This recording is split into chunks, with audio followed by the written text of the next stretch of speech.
Testing, 1, 2. Sound check for the recorder. Testing.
Subcommittee will come to order.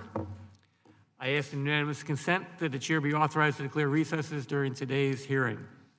Without objection, so ordered. I also ask unanimous consent that members not on the committee be permitted to sit with the subcommittee at today's hearing and ask questions. Without objection, so ordered. Good morning. Welcome to today's oversight hearing of the Railroads, Pipelines, and Hazardous Materials Subcommittee, entitled Amtrak Now and Into the Future. I'm glad we have a good crowd here, as I know there's something else of interest going on right now. And Mr. Crawford was I was saying it was very quiet in here, and I thought everyone was watching it on the impeachment hearing on their phone, and Mr. Crawford said, I think it's on the TV there in front of the witnesses, but I don't think it really is. But this is an important hearing that we're holding today. It's part of the subcommittee's continued work on Amtrak reauthorization and the surface transportation reauthorization. Both of these authorizations expire at the end of September of next year, so this is a critical time to be looking at the issues as we begin drafting this legislation. I'm a strong advocate for Amtrak service and passenger rail in general.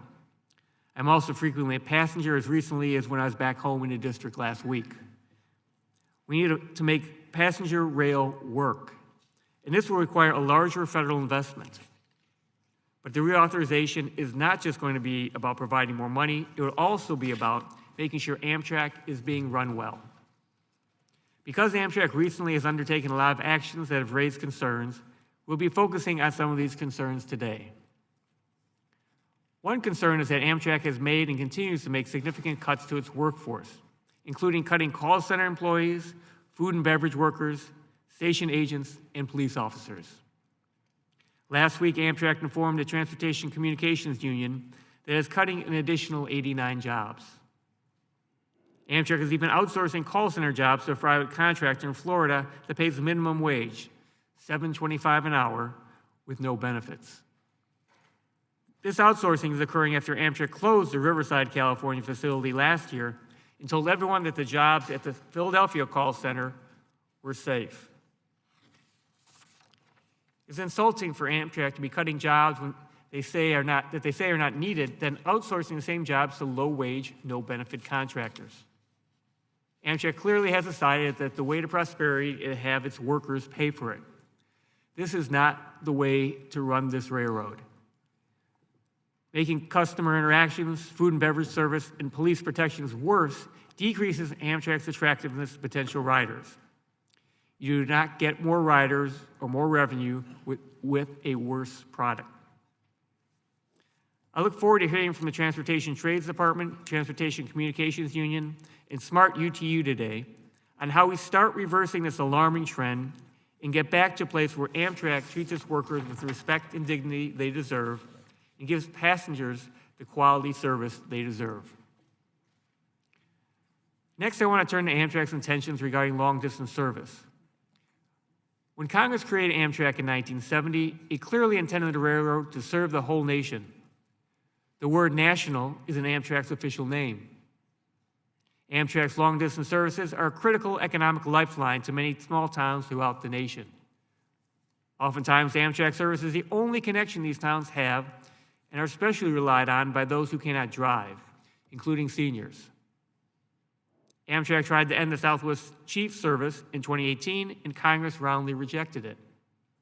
Any proposal from Amtrak to end other long-distance train services will be met with similar congressional reaction. Finally, I remain focused on a big issue to my constituents in the Chicago region, Amtrak's stewardship of Chicago Union Station. Tens of thousands of my constituents take trains in and out of CUS every day. 90% of all passengers who pass through CUS are passengers of Metro commuter rail.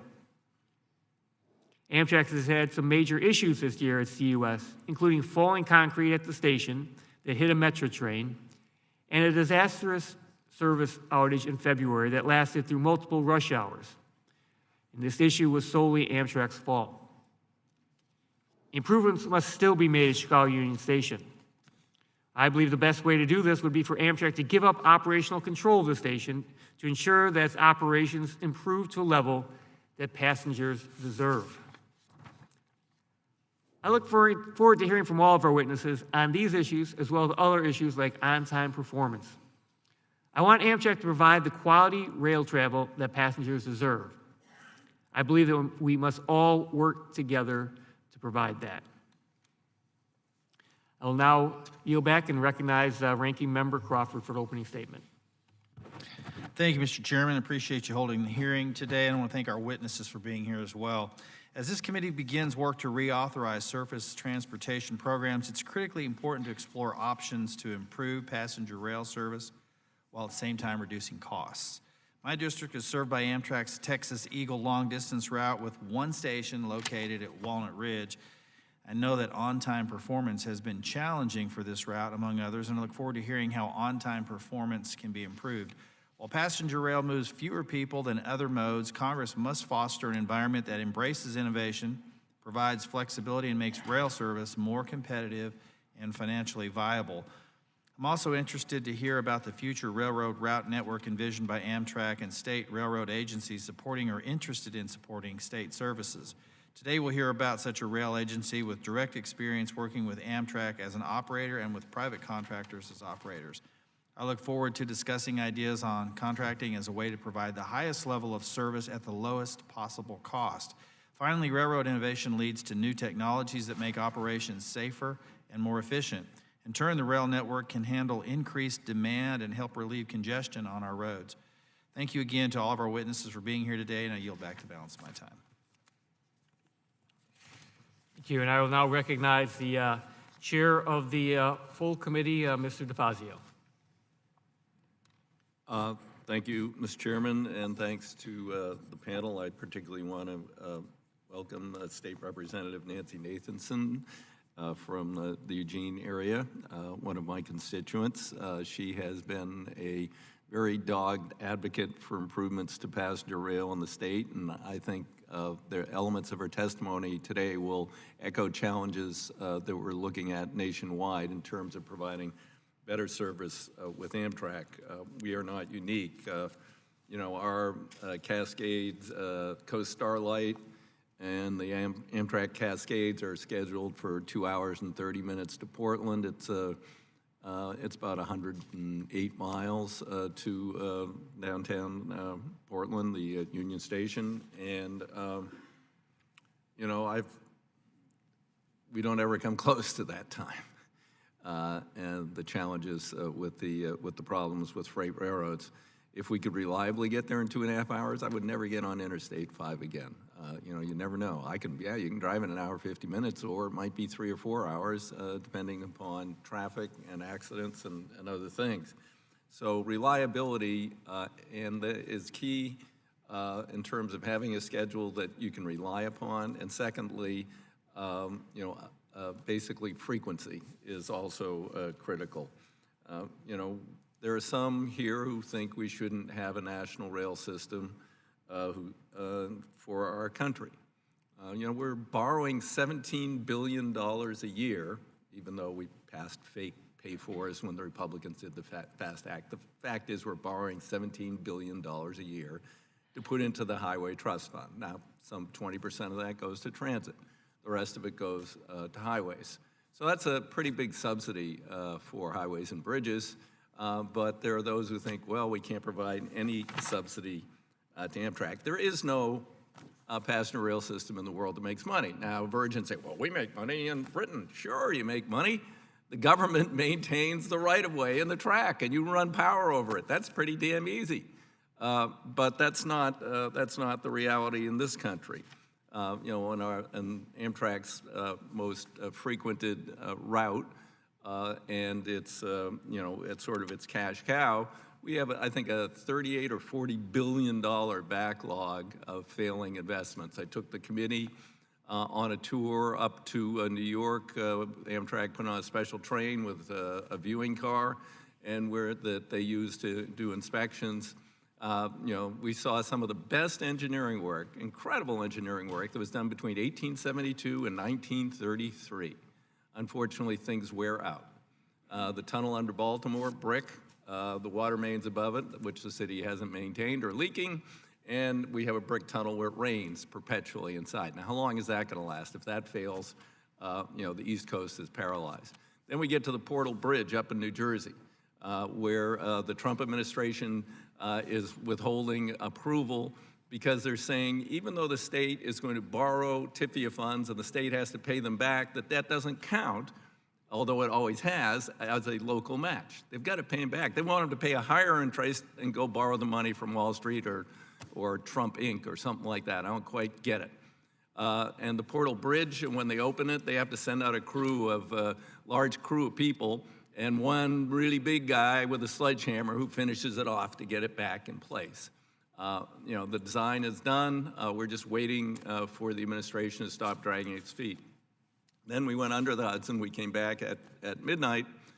They closed down one of the tunnels, and we went in to see the improvements in the tunnel. 1933, they put in knee walls in the tunnel. They ran 12,000-volt cables through there to electrify the trains going under there so people wouldn't choke on the whatever I suppose originally probably coal or diesel. And it got flooded during Sandy, and now the concrete is spalling, and every once in a while, kaboom, the 12,000-volt cable blows up, and it takes a very long time to repair it. If either of those tunnels fails, it's $17 billion a year to the American economy. It's not just a New York problem, not just a New Jersey problem. It's a problem for the whole nation. $17 billion a year in lost economic activity. And it's going to cost $16 billion to build the tunnels. But the environmental statement is sitting on Secretary Chow's desk because Trump is involved in a little boy peeing match with Chuck Schumer, and now he's moved to Florida, so he doesn't give a damn at all if that fails. So those are issues. But then today here with Amtrak, and I'm going to give Mr. Anderson a letter from one of my constituents. We've got to question the degrading of the service and what that means for the future of Amtrak. I know that you feel you have a mandate to break even. I intend to change that when we do the reauthorization. There's no rail system in the world makes money. And when you do things, I don't know where you make your money. I don't know if you've costed out your seats. You were in the airline industry, and I know in the airline industry, you make most of your money up front. You don't make it with the bargain seats. And, I have friends, a couple who often go to Southern California, and they prefer to take the train as to fly, and they rent a sleeper. But they've done away with the parlor car, so now the first-class people don't have a parlor car, and they go to the lounge car, and there are people camping in the lounge car. I mean, actually camping, sleeping bags. They put all their stuff, backpacks and stuff on the seats, and no one can get into the lounge car. And then the issues with food. So you're going to lose the high-end passengers. Maybe you want to dump them. I don't know. We've got to look really carefully and closely at what we're doing with and for Amtrak, because this is a much more energy-efficient form of transportation. We're going to deal with a lot of issues here trying to decarbonize transportation in this country, 74%, 46%, I don't know where it came out, 74, of carbon pollution in the United States comes from transportation. Rail is so much more efficient than aviation or individual automobiles for passengers. I think it's a critical service, and we've got to look at making it better and sustainable. With that, Mr. Chairman, I yield back the balance of my time. Thank you. I would now like to welcome our panel of witnesses. Mr. Richard Anderson, President and CEO of Amtrak. Ms. Nancy Nathanson, Representative in the Oregon State Legislature.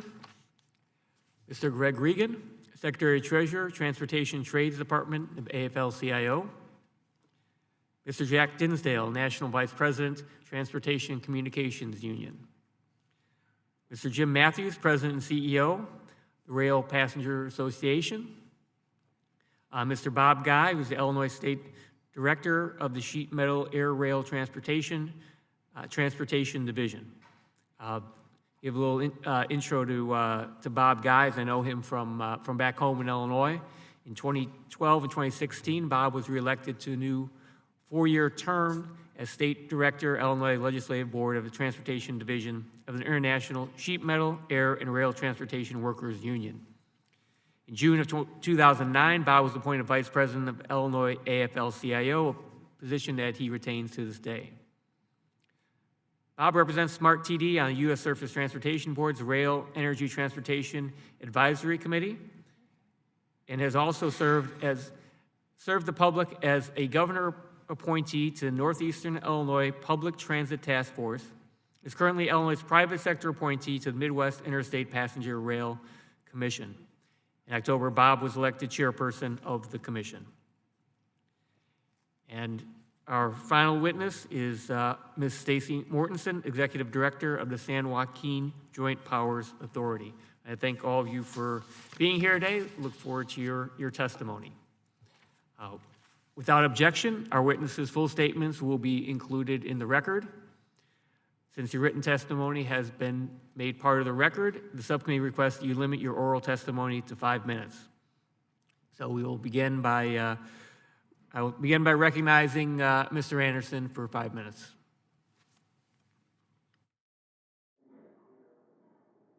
Thank you, Mr. Chairman and members of the committee. I appreciate the opportunity to be here today to speak on behalf of Amtrak and the good people that work at Amtrak. 2019, despite some of your anecdotal comments, was a record-breaking year for Amtrak in ridership, revenue passenger miles, and customer service approval scores. But most importantly, the last time I was here, or 2 times ago, our main focus was safety. And I'm pleased to report that Amtrak has had a very successful year installing PTC with our host railroads, and we're in full compliance with the PTC statute. And we have implemented the first SMS program, the safety management program, in the rail industry ahead of the FRA guidelines. If you look across our safety statistics, we had significant improvement in all of the key safety metrics across Amtrak. And I think that's probably the first and foremost policy issue we should always keep in front of mind. Let's move to reauthorization. A lot of people will take a lot of criticisms of Amtrak, and I'll try to answer those as we go, but we're really here to think about what the future is. And when we think about America adding 100 million people over the course of the next 30 to 40 years, those people are going to live in urban areas and in urban corridors. We already see that. And in many areas in the country, Amtrak has turned into the key inner city mode of transportation because we have to address climate change. And we can't address climate change just by adding more lanes because there isn't more room for more lanes on an interstate highway system with about 18,000 miles. The most efficient way to get people short haul between cities in this country is going to be on trains. We already see it in the Northeast Corridor. We carry or support 800,000 trips a day on a busy day between Washington, D.C., Boston, and Springfield. We're the #1 way to travel between Milwaukee and Chicago.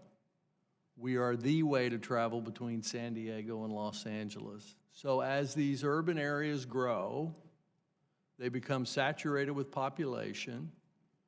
The delay miles on freeways grow and grow. The freeways can't really be expanded. We expand our carbon footprint exponentially with 1 car, 1 driver at a time. And the ultimate answer is going to be, and the millennial generation is telling us that, living in dense urban corridors with mass transit. And that's the trend that we're seeing not just in inner city rail, but you see Minneapolis-St. Paul building a big light rail addition.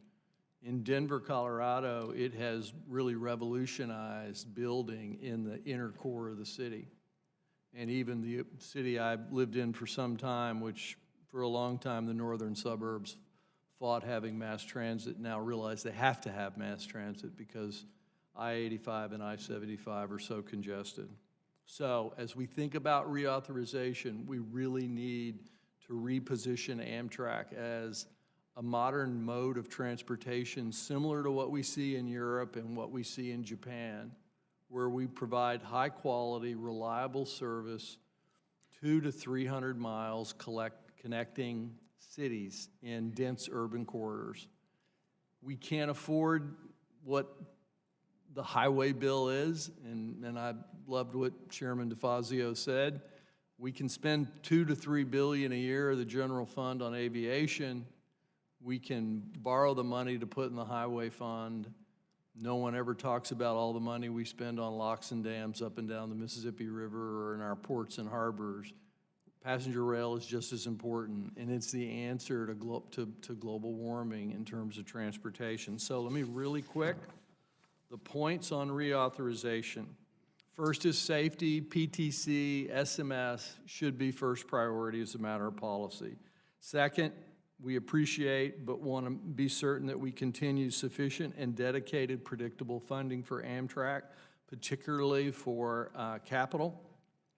Give us the tools to address on-time performance. Give us a framework to address the demands for transportation in the future, intercity and short-haul markets.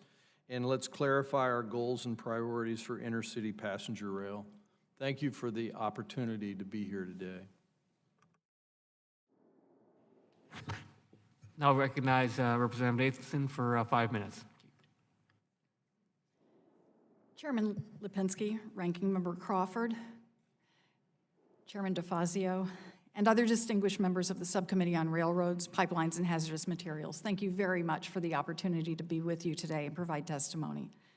My name is Nancy Nathanson. I'm a member of the Oregon State Legislature in my 13th year. I represent a district in Eugene, which is the southern terminus for the Cascadia Corridor. That's the economic engine for the Pacific Northwest. It's a 466-mile route from Eugene through Portland, up through Seattle, and on up to Vancouver, BC. Prior to the legislature, I served for a dozen years on the Eugene City Council. Eugene is the second largest city in Oregon, home to the University of Oregon and a rapidly growing tech business scene. We are connected to Portland and Seattle by the Cascades service. That's a state-supported service. With over 806,000 riders in the last fiscal year, Amtrak Cascades is one of the most heavily traveled corridors in the country. Amtrak is a vital transportation service. Instead of giving driver's licenses, young generations are turning to ride-hailing services, bikes, and trains. Seniors are driving less. Workers and students are choosing to take the train because they want to be productive on their commutes rather than gripping the wheel on a clogged highway. During the 2015 Oregon legislative session, funding for our passenger rail service was on the chopping block. I convened meetings with colleagues, I testified in legislative committee hearings, and by the end of the session, funding was restored to maintain passenger train service in this corridor so that Eugene could be connected by train to the rest of the Pacific Northwest. Oregon is not a rich state. Still, we choose to invest in infrastructure and operations for passenger rail. We picked up the cost of the state routes. We picked up the increasing costs of Amtrak. We purchased and maintained train sets. We invest in upgrades, like replacing an old 1906 rail bridge that was slowing us down. By replacing it, we were able to increase speed from 30 to 70 miles an hour on that stretch of track. And then in 2017, we designated about $2.6 million for new siding. In the last few years, the state has been spending about $12 million a year on passenger rail. Passenger rail is underfunded, and we could use a federal partner. In my district and across the state, we have an immediate need for better service and more trains to increase mobility and to support a regional economy and workforce. There are issues Congress can address. Funding to support service. Oregon has a 20-year plan to expand passenger rail service with up to 6 round trips between Eugene and Portland. Plus, the eastern part of the state is looking to restore service on the Pioneer route. We know the demand is there, and the demand would be even greater with more reliable service and more frequent options. This is the most congested transportation corridor, and it's getting more so. 2, funding for infrastructure. Our constituents face frequent delays, and our economy is held back by a sluggish system. It suffers from at-grade crossings, antiquated switching equipment, and lack of sidings long enough to accommodate extended trains. Commerce and emergency services are suffering from these blocked and congested crossings, and I hear the same from legislators representing rural districts. It's not just an urban problem. Congress could invest in improvements and see major local benefits. And lastly, performance. In addition to more speed and more service, we need reliable schedules. Passenger trains are often delayed. It has happened to me and to my constituents. Cascades has a 73% on-time performance. Roughly 3/4 of the delay is due to freight rail interference. Although federal law requires railroads to give preference to Amtrak passenger trains, there are no national standards for measuring on-time performance, and without some clear metrics, I don't see how we're going to see improvement. We need metrics and we need enforcement. Our constituents are asking us to fix the problem. Just last week, I talked again with a successful high-tech business owner in Eugene who travels frequently to Portland, where the other half of his staff are located. He chooses to ride the train because he wants to use his time, not waste his time. A retired real estate broker continually presses me at Chamber of Commerce meetings, asking me to support and work for more frequent train options and better service.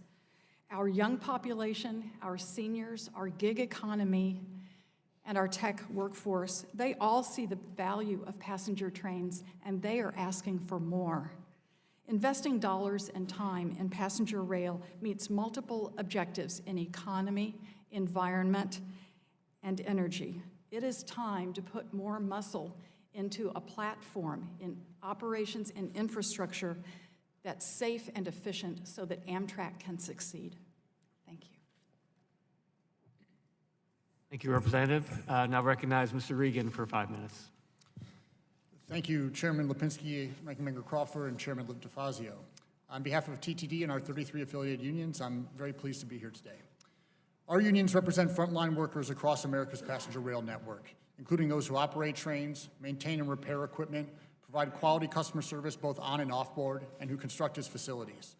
There is no one who knows Amtrak like these workers, and you will not find a greater advocate for passenger rail in this country than transportation labor. Historically, we have been the loudest voice pushing for more funding for Amtrak, for increasing and improving service, and for modernizing the infrastructure and equipment that moved passengers on 32 million trips last year across more than 20,000 miles of track. We know firsthand the economic value that Amtrak brings to the communities it serves, and we know the vital role that Amtrak plays in connecting our entire nation across its vast multimodal transportation network. We also know that Amtrak must grow significantly in the years ahead to keep pace with the demands placed on the network. Amtrak workforce stands ready to do our part, but in order to do so effectively, we need a dependable partner in Amtrak, and we need your help to provide the funding and policy necessary to drive that growth. Specifically, we are calling for meaningful funding increases, policies that support middle-class rail jobs, much-needed safety improvements, preservation of Amtrak's national network, and the outright rejection of plans to slash or degrade service. First, we need a significant boost in federal investment for Amtrak, as I know many people have already said today. For too long, shoestring budgets have crippled this carrier's ability to make forward-thinking investments and long-term capital improvements. This is evidenced by Amtrak's $33 billion repair backlog and $28 billion of which is needed for repairs in the Northeast Corridor, where workers and passengers rely on bridges and tunnels that are more than a century old. We simply cannot meet the demands of the future if we let existing assets languish and fall behind due to chronic underfunding. And to those who think investments in this carrier will only benefit the Northeast, I ask you to look at Amtrak's extensive network, which connects more than 500 towns and cities in 46 states. Just as on the Northeast Corridor, these communities depend on adequate authorizing levels to address their own needs and maintenance backlogs. Greater investment will also allow Amtrak to expand service not just to the communities it already serves, but also to new high-density service corridors, such as those suggested by Mr. Anderson earlier. An idea we fully support, as long as it does not come at the expense of Amtrak's long-distance service or its national network. Doing away with the cross-country system would be catastrophic for the communities that rely on Amtrak service and would eliminate thousands of good jobs. These routes also serve as a feeder system that bring passengers to higher density routes, such as Northeast Corridor and our state-supported routes. Rail service must not be treated as a zero-sum game, and Congress should use the reauthorization process to cement Amtrak's role as a true national passenger railroad. We also know that Amtrak's success is the direct result of the hard work of its dedicated, skilled, and experienced workforce. Our unions stand ready to move forward with Amtrak, but their members cannot be left behind. Efforts to cut jobs or outsource existing Amtrak functions to low-wage, anti-union contractors will not be tolerated by our unions. The resulting drop in quality will not be tolerated by the American public, and neither should be tolerated by this body. Reauthorization is also an opportunity for Congress to end its micromanagement of food and beverage service by removing a provision in the FAST Act that directed Amtrak to eliminate these so-called operating losses. Further, any expansion of passenger rail service must not be used as an opportunity to gut existing rail-specific worker protections. These asks are based on a deeply held belief that a strong union workforce promotes a better Amtrak that provides a high standard of service, which incentivizes ridership and strengthens the company. Unfortunately, we are concerned that Amtrak's current leadership does not share this vision. Instead, the carrier seems more interested in outsourcing good jobs to the lowest bidder than meeting mandates established by Congress and, in turn, serving the American public. Finally, Amtrak reauthorization is an opportunity to improve safety on the railroad for both its passengers and its employees. We have previously proposed legislation to address the scourge of assaults against passenger rail workers, including the 2017 shooting of an Amtrak conductor in Illinois. We ask that both Amtrak and the commuter railroads be required to develop plans that will help prevent violence, de-escalate in-progress events, and help employees manage the aftermath of assaults when they do occur. Passenger rail employees deserve a safe workplace, and the development of these plans would be a step in the right direction. TTD and our affiliated unions look forward to working with you to strengthening Amtrak and passenger rail throughout the country. Thank you for providing us the opportunity to testify before you. Thank you, Mr. Regan. Now I'll recognize Mr. Dinsdale for 5 minutes. Good morning, Chairman Lipinski, Ranking Member Crawford, members of the subcommittee. Thank you for the opportunity to testify. My name is Jack Denzel, National Vice President for the Transportation Communications Union. TCU represents approximately 46,000 members, including over 6,000 Amtrak employees in various crafts. I have 45 years of experience working for Amtrak and as a representative for its employees. Amtrak has indeed been my life's work, and I am extremely proud to be part of America's passenger railroad. I'm here primarily to speak about the changing culture at Amtrak, from what it once was a proud and enviable workplace to one where employees currently live in fear for their livelihoods and their careers. But I'm also here as an advocate for Amtrak service, for what it is and what it could be. Under its current leadership, Amtrak is engaged in a systematic campaign of union busting, outsourcing good, skilled jobs of dedicated career employees to low-wage contractors with little to no experience, doing everything they can to reduce unionized headcounts and giving false pretenses to Congress and the general public about their actions. Amtrak workers were extremely grateful that Chairman Lipinski and DeFazio led a bipartisan letter co-signed by 89 of their colleagues, which questioned Amtrak about many of their labor practices. Amtrak stated in their response, and I quote, "We will not improve Amtrak on the backs of labor," unquote. Under current leadership, Amtrak has abolished at least 700 TCU members' jobs, and we've been told there are more on the way. Sadly, when it comes to Amtrak, all too often we get mired in spreadsheets and data, that our employees are viewed as just numbers to be played with from a cubicle in Washington, D.C. For onboard service, we're seeing Amtrak weaponize the FAST Act language that mandates they eliminate losses on food and beverage. Unfortunately, instead of viewing the food and beverage language as an incentive to increase revenue or enhance service level, Amtrak views it as a license to reduce headcounts and degrade service by turning quality fresh meals into indescribable reheated airline calories. How else do you explain the current leadership's abandonment of the Coast Starlight's Joint Oversight Committee, a labor management collaborative that formulated and executed new services and products that added millions in revenue and helped better the bottom line? Indeed, it appears Amtrak is reliving the past by adopting the same self-sabotaging tactics the freights used when they wanted to jettison passenger service. It's important to remember the human impact of these cuts, especially since they're coming off the backs of Amtrak's frontline workers.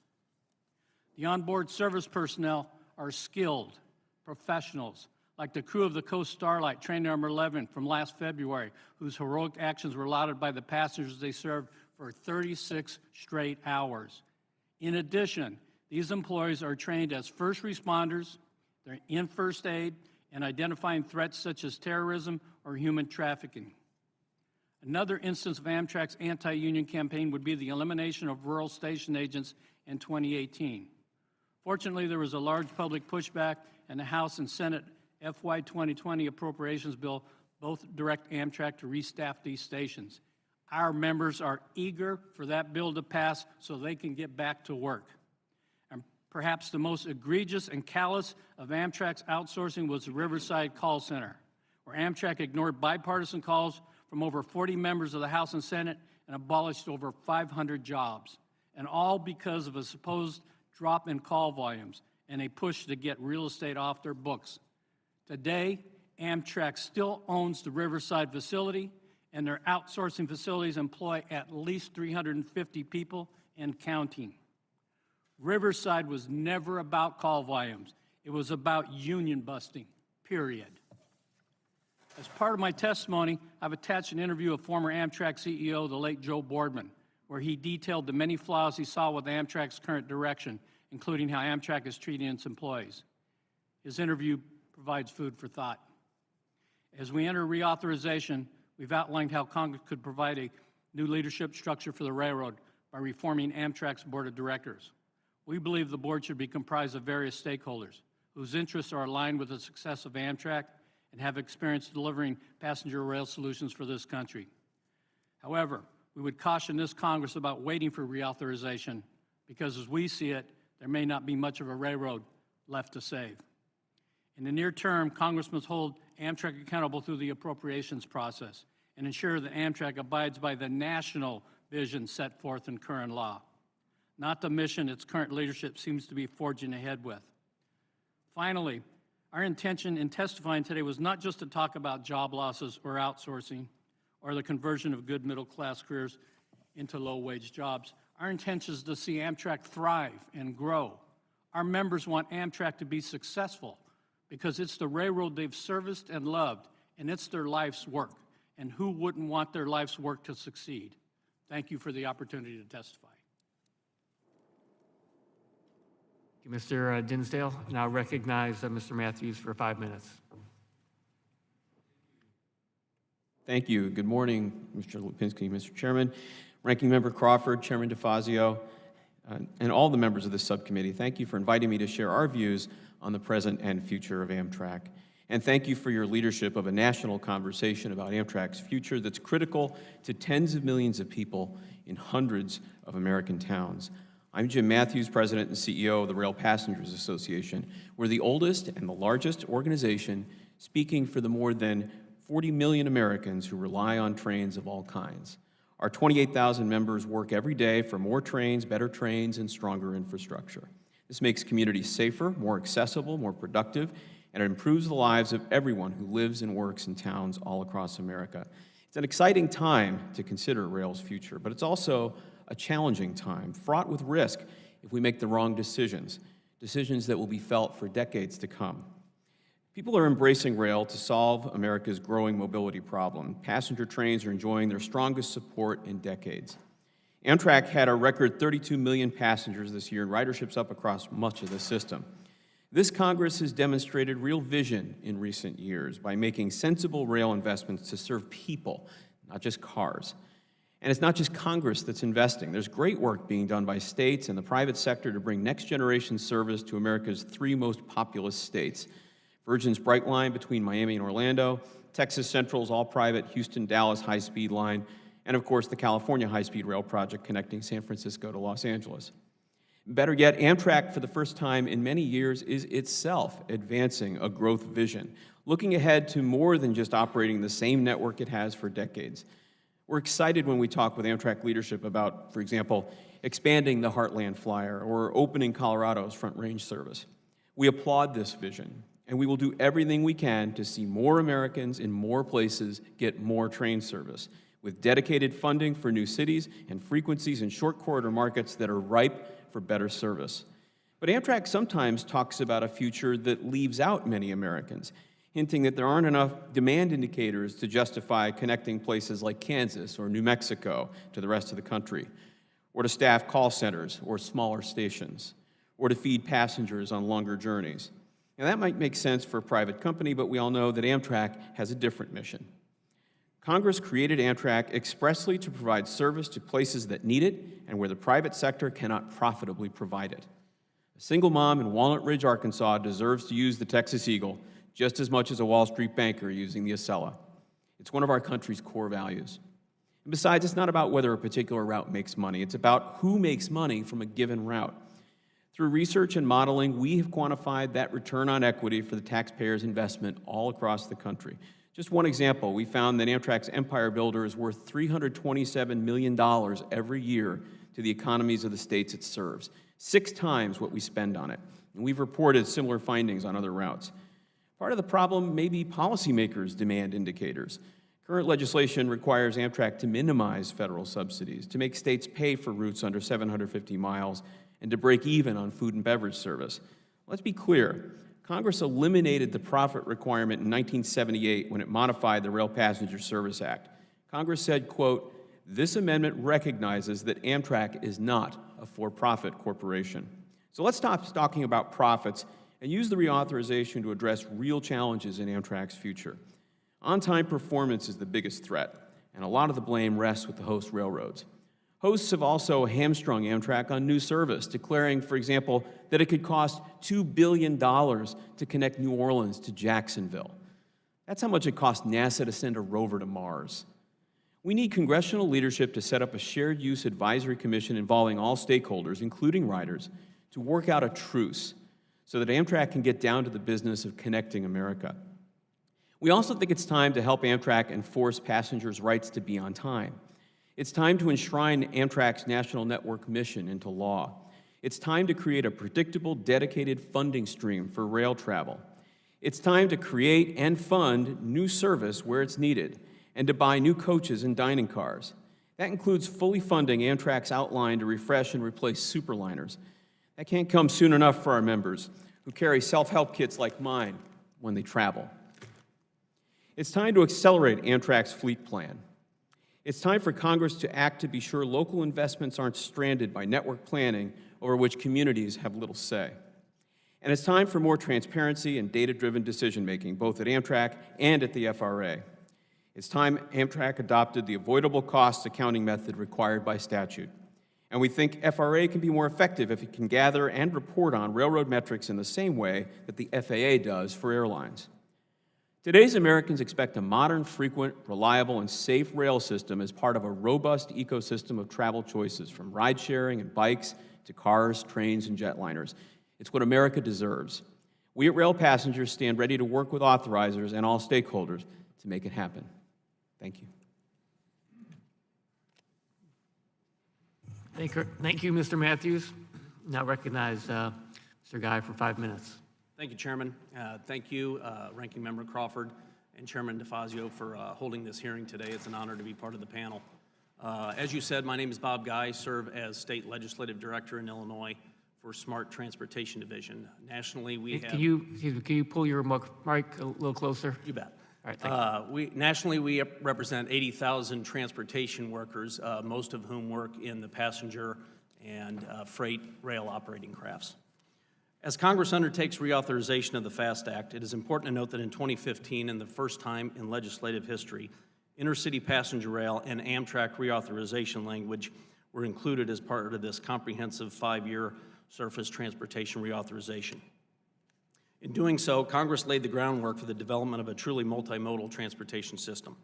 Congress should build on that momentum by increasing Amtrak funding levels, which allow for current operations to flourish and be able to plan for future growth throughout the entire network. There's no better way to accomplish those goals than having predictable, dedicated funding that will help preserve and grow the Amtrak authorization provisions in Title 11 of the FAST Act. As with all modes of transportation, long-term, robust, stable federal funding for Amtrak service and development is crucial to its success. We ask that Congress reauthorize and continue strong funding for Amtrak and the 3 rail grants created in the FAST Act. These grants, administered by the Federal Railroad Administration, would also greatly benefit state corridor service that has seen substantial ridership and revenue growth over the last decade. There's already a buzz in the Midwest with the announcement last week of FRA's Restoration and Enhancement Grant Fund availability of $24 million. These grants are successful and they work. The grants would also solidify Amtrak partnerships with states by preserving the reliable federal funding that is needed to expand and improve service along these successful corridors.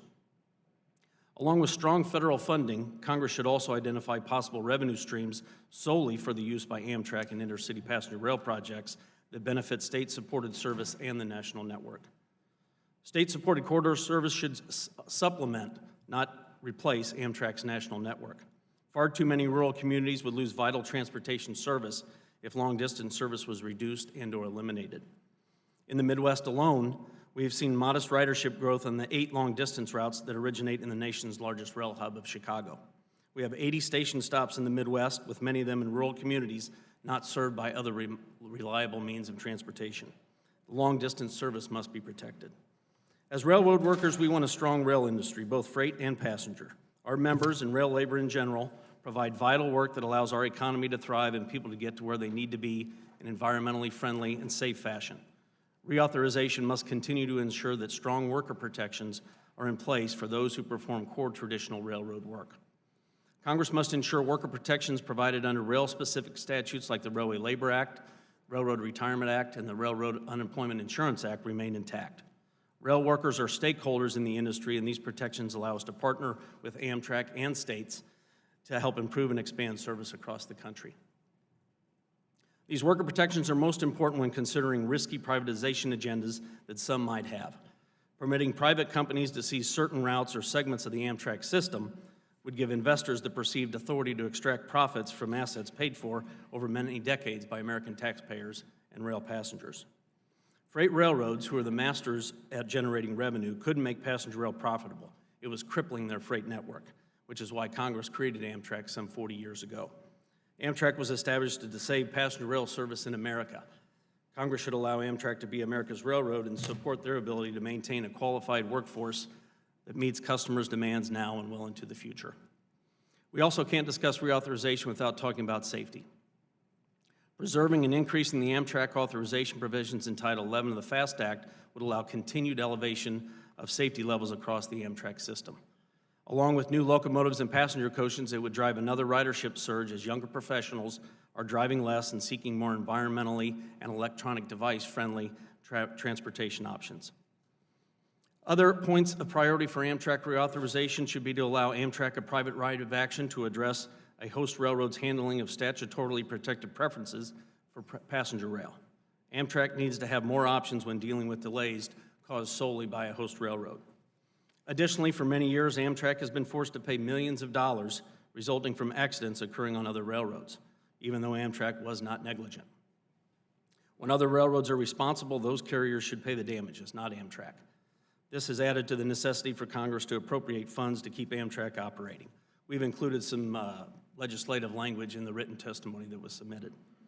Congress should also strongly consider adding a labor representative to the Amtrak Board of Directors. Railroad employees have a wealth of expertise on the needs for Amtrak. Having input from the rail labor stakeholders also would help Amtrak avoid making decisions that could negatively impact service or customers' needs.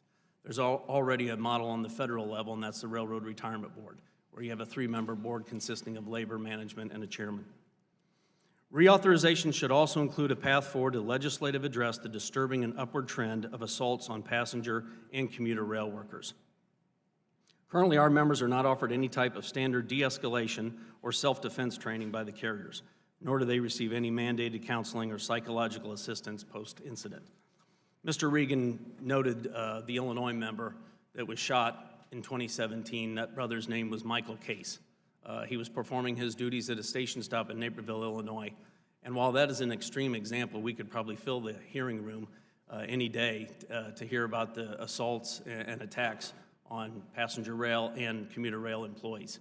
There's also been some efforts already. As a result of that 27 incident, our own Illinois Senator Tammy Duckworth introduced the Passenger Rail Crew Protection Parity Act, and there is currently 2 pieces of transit employee assault legislation in both the Senate and the House.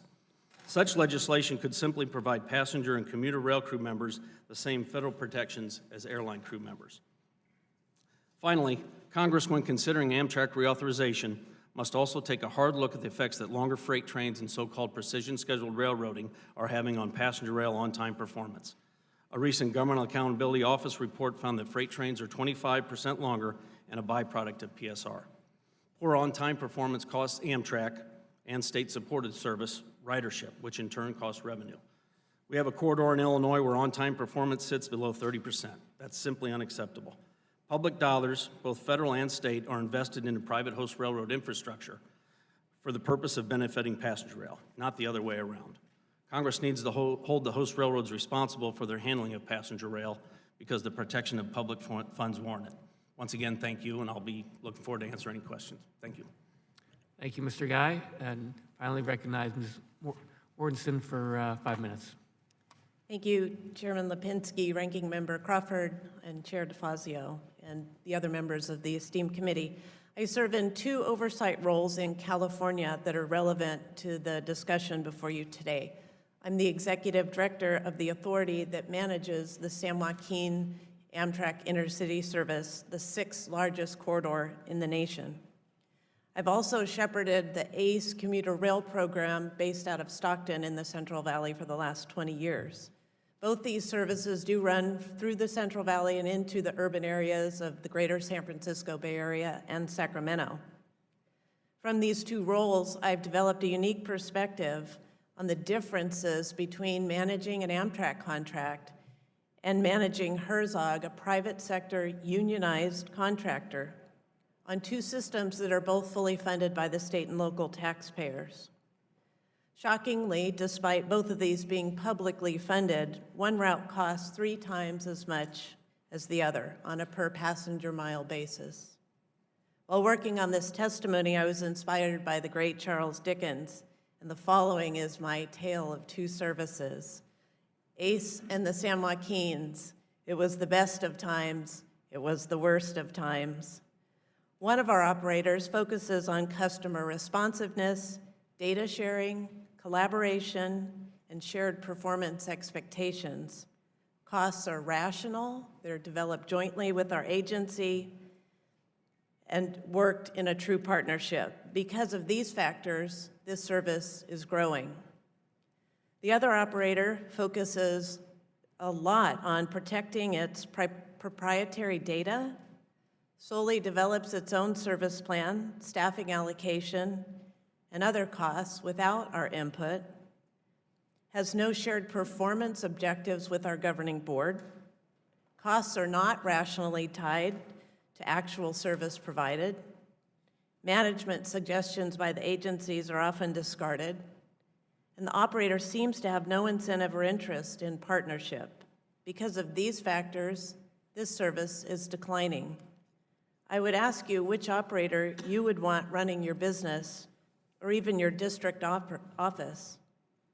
One operator, Herzog, actively controls expenses and comes in under budget year after year. And during the last California recession, they worked with me to both tighten our belts so that no rail service was cut and no employees were laid off. The other operator, Amtrak, exceeds its own budget projections year after year with little, if any, explanation. Their only remedy has been to seek additional funding from our state. To double-check these trends, we aggregated data from the 2018 National Transit Database. We wanted to compare our A service and our commuter rail peers with the Amtrak San Joaquin contract. Not surprising, but still shocking, we found that they were triple the cost not only of ACE, but our peer commuter rail properties as well. How do we reconcile knowing both are funded publicly by our state and local taxpayers? Going back to the days of Mr. Joe Boardman, myself and our agency, we've asked for critical cost-sharing data. We've asked for explanations of significant cost increases. We have asked to try to at least get to the middle on the food and beverage program. I believe it is an amenity that passengers want, but we're losing almost $2.5 million a year, and we've just asked to try to close that gap. We'd like to be able to collaborate on maintenance practices on the equipment that we own. And we'd like a rationale for why, when service cuts are put in place as a management decision to control costs, costs instead go up with no explanation. Our attempts to discuss these issues with various Amtrak leadership typically start with, we will look into it. Ultimately, though, transition to defensiveness, resistance, and then, in the end, just futility.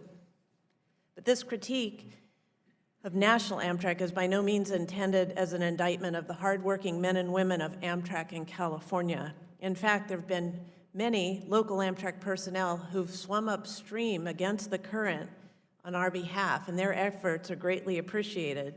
But the fact of the matter is, local Amtrak employees are held hostage to this same broken national structure.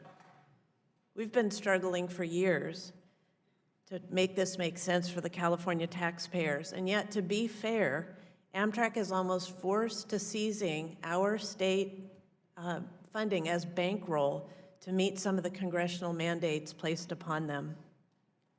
I know it can and should work much better than this. I have that experience, that comparison. The San Joaquins can thrive and grow.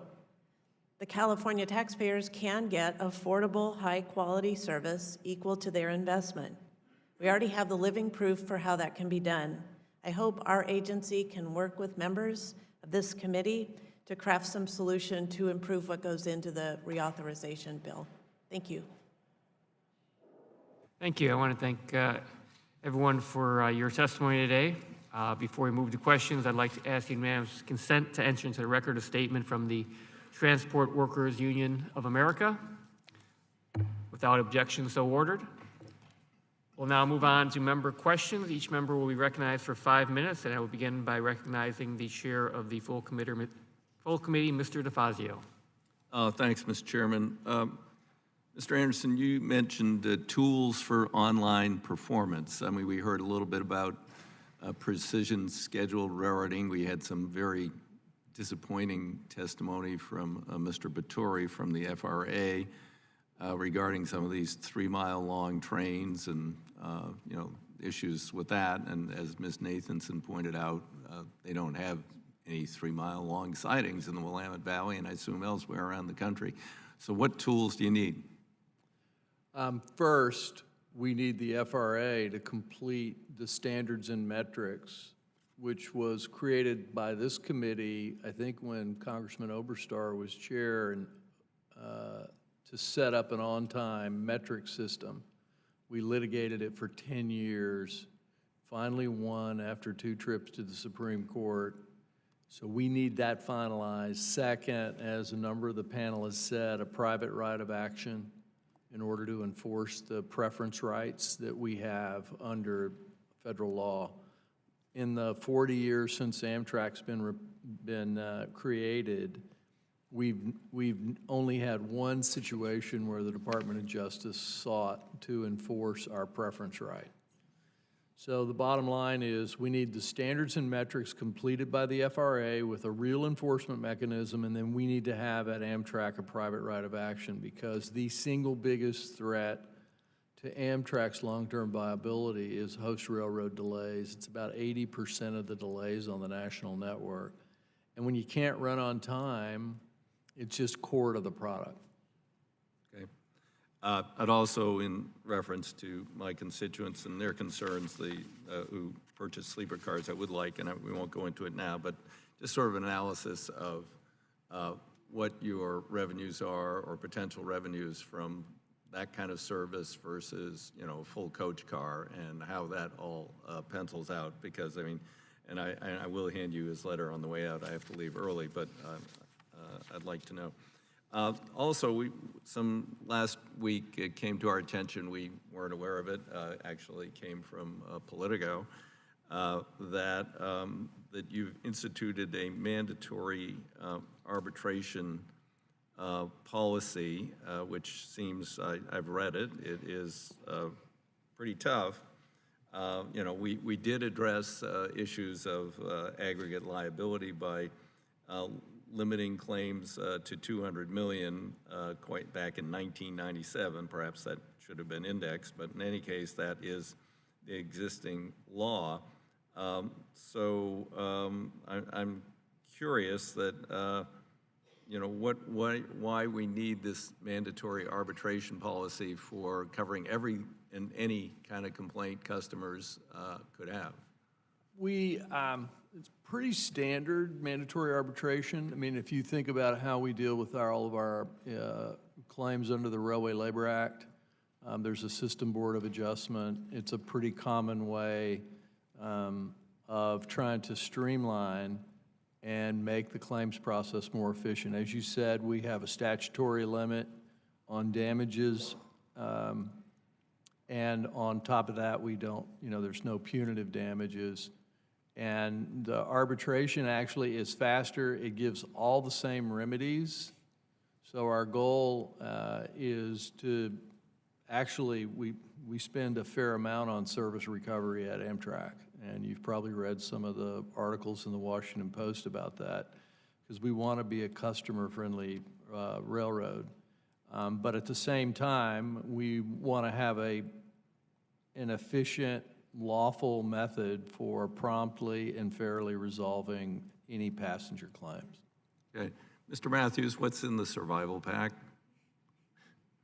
What do we need? I only ride the Northeast Corridor or Portland to Eugene, but I don't do the long distance trains. So for a lot of our long distance passengers, particularly in the sleeper cars, we have kind of a rolling museum out there, as you know. So the savvy passenger carries duct tape, shims, plastic and wooden, to kind of keep the doors from rattling, Velcro for repairs on the Velcro that holds the curtains together, so that way you can actually keep your curtains closed. There's usually, I've got in here a little hand sanitizer, you never know, and then also a power strip, because there's really never enough power in the cabin to do what you got to do. But everyone has their own version of this, but Velcro and duct tape are pretty common. Mr. Anderson. We are making really big investments in the long-distance equipment right now. We're replacing all the locomotives. We took our grant from last year. We're going to make an $800 million investment on all new locomotives for the long-distance network. We're replacing all the bedding, all the pillows, all the mattresses in the long distance, and the Superliner 2s and Amfleet 2s, which are the coach cars, we're putting through complete overhauls in our shops in Beech Grove. So we're making a lot of investment, and to your point, we grew long-distance revenue and long-distance passengers this year faster than Amtrak has grown it in probably the last 10 years. Yeah. And next year, we're going to grow the long-distance network passenger counts even higher. So we're making a lot of investments there. We hear you loud and clear about the importance of the national network, but we can't do it if our passengers have equipment that's not in good shape. So we're putting a lot of the national grant, probably all in about $900 million into the long-distance service. Yeah, about 10 years ago, and I'll be done in a moment, Mr. Chairman, I remember having, I think it was about then, Mr. Boardman here, and I was predicting with the baby boom retiring and with air travel so unpleasant, that more and more people who had time would opt to do that, and I think you're seeing some of that, but we do have to provide them a quality product. Thank you, Mr. Chairman. Chairman, I recognize Mr. Crawford, Ranking Member Crawford, for 5 minutes. Thank you, Mr. Chairman. Mr. Anderson, I hear you right. You're replacing your locomotives? Yes, sir. Let's talk about that. Some of your creditors recently filed suit alleging inappropriate handling of Amtrak's Alstom Bombardier HHP 8 locomotives. Is it true that Amtrak has retired all those locomotives after only 10 years of revenue service? I know we're retiring those locomotives, but those locomotives weren't on the national network. The locomotives that I'm talking about are the P-42s. Those are diesel locomotives that handle the long-haul trains in the national network. Those locomotives are worn out, and we did an RFP, and probably the most important thing we can do for Amtrak is to replace the P-42 long-haul locomotives. What's Amtrak doing with the HHP-8 locomotives today? Those locomotives were retired, and they're being maintained because they're on leases. They were replaced several years back by the ACS 64s up and down the corridor. Switching gears just real quick, it's my understanding that some Amtrak trains operate with one crew member in the cab of the locomotive. Is that accurate? It is accurate. And can you tell me if you believe that's a safe way to operate? It is a safe way to operate in the places where, remember, we have a conductor on the train too. So we have a locomotive engineer in the cab and a conductor. On some of the longer routes like the Coast Starlight, we have 2 engineers in the cab. So we aren't engaged at all in the issues on the freight side about crew size. We're pleased with how it operates, and I think our engineers do a great job operating the railroad. Ms. Mortensen, in your testimony, you mentioned your unique experience operating both an intercity passenger rail service operated by Amtrak and a commuter rail line that utilizes a private operator. Groups such as the National Railroad Construction and Maintenance Association like to remind us of the many cost and efficiency benefits of contracting work to private contractors. Can you expand on the pros and cons of contracting out and your experience with private operators? Well, and I want to be clear that this is still a unionized workforce. I think there was some concern that contracting out always means non-union, and that's not true in our case. I would say that when we first went out to bid, Amtrak, Bombardier, and Herzog bid, and the cost structure is one very large factor, but I think the partnership approach, working together with the agency, working as an extension of staff, following performance metrics, I think that is a big, big difference than Amtrak operating state-supported routes from a national perspective. Thank you. Yield back. Okay, I'll now recognize myself for 5 minutes. I want to first start with some things that I think the panel will have agreement on. First of all, I assume everyone agrees that increased infrastructure spending for Amtrak, it would be helpful to Amtrak, and this next bill would be something good to do. So I think everyone's nodding yes. Does everyone agree, a little more thorny point, but I think everyone seems to agree on giving Amtrak a private right of action. Anyone disagree with that? All right, so we'll start. We have things that there's agreement on. So let me move on to some other issues. I want to ask Mr. Regan, Mr. Guy, and Mr. Dinsdale, how do cuts to Amtrak employees hurt, one, safety, and two, how does it hurt Amtrak service? If you could be quick, just give me a couple of examples on each. Let's start with Mr. Regan. Well, I think if you look at the services being provided, I think it hurts ridership if you're cutting back on food and beverage employees, for instance, if you're cutting back on call center employees, if you're cutting back on the station agents, you're hurting the customer experience in that regard. And I think it's going to drive down ridership and in the long term not be healthy for the railroad. You go, Mr. Dinsdale? Yes, in regards to the safety issue, Amtrak employees are trained in emergency evacuation, first aid, and on the other side, as far as the service, it's important to understand how skilled these people are. Now, you saw this bag. Every train attendant that I know carries something in their bag that they've fashioned out of their own home because of things that go wrong on the train, whether it's air conditioning or toilets, something that they have that they can fix en route.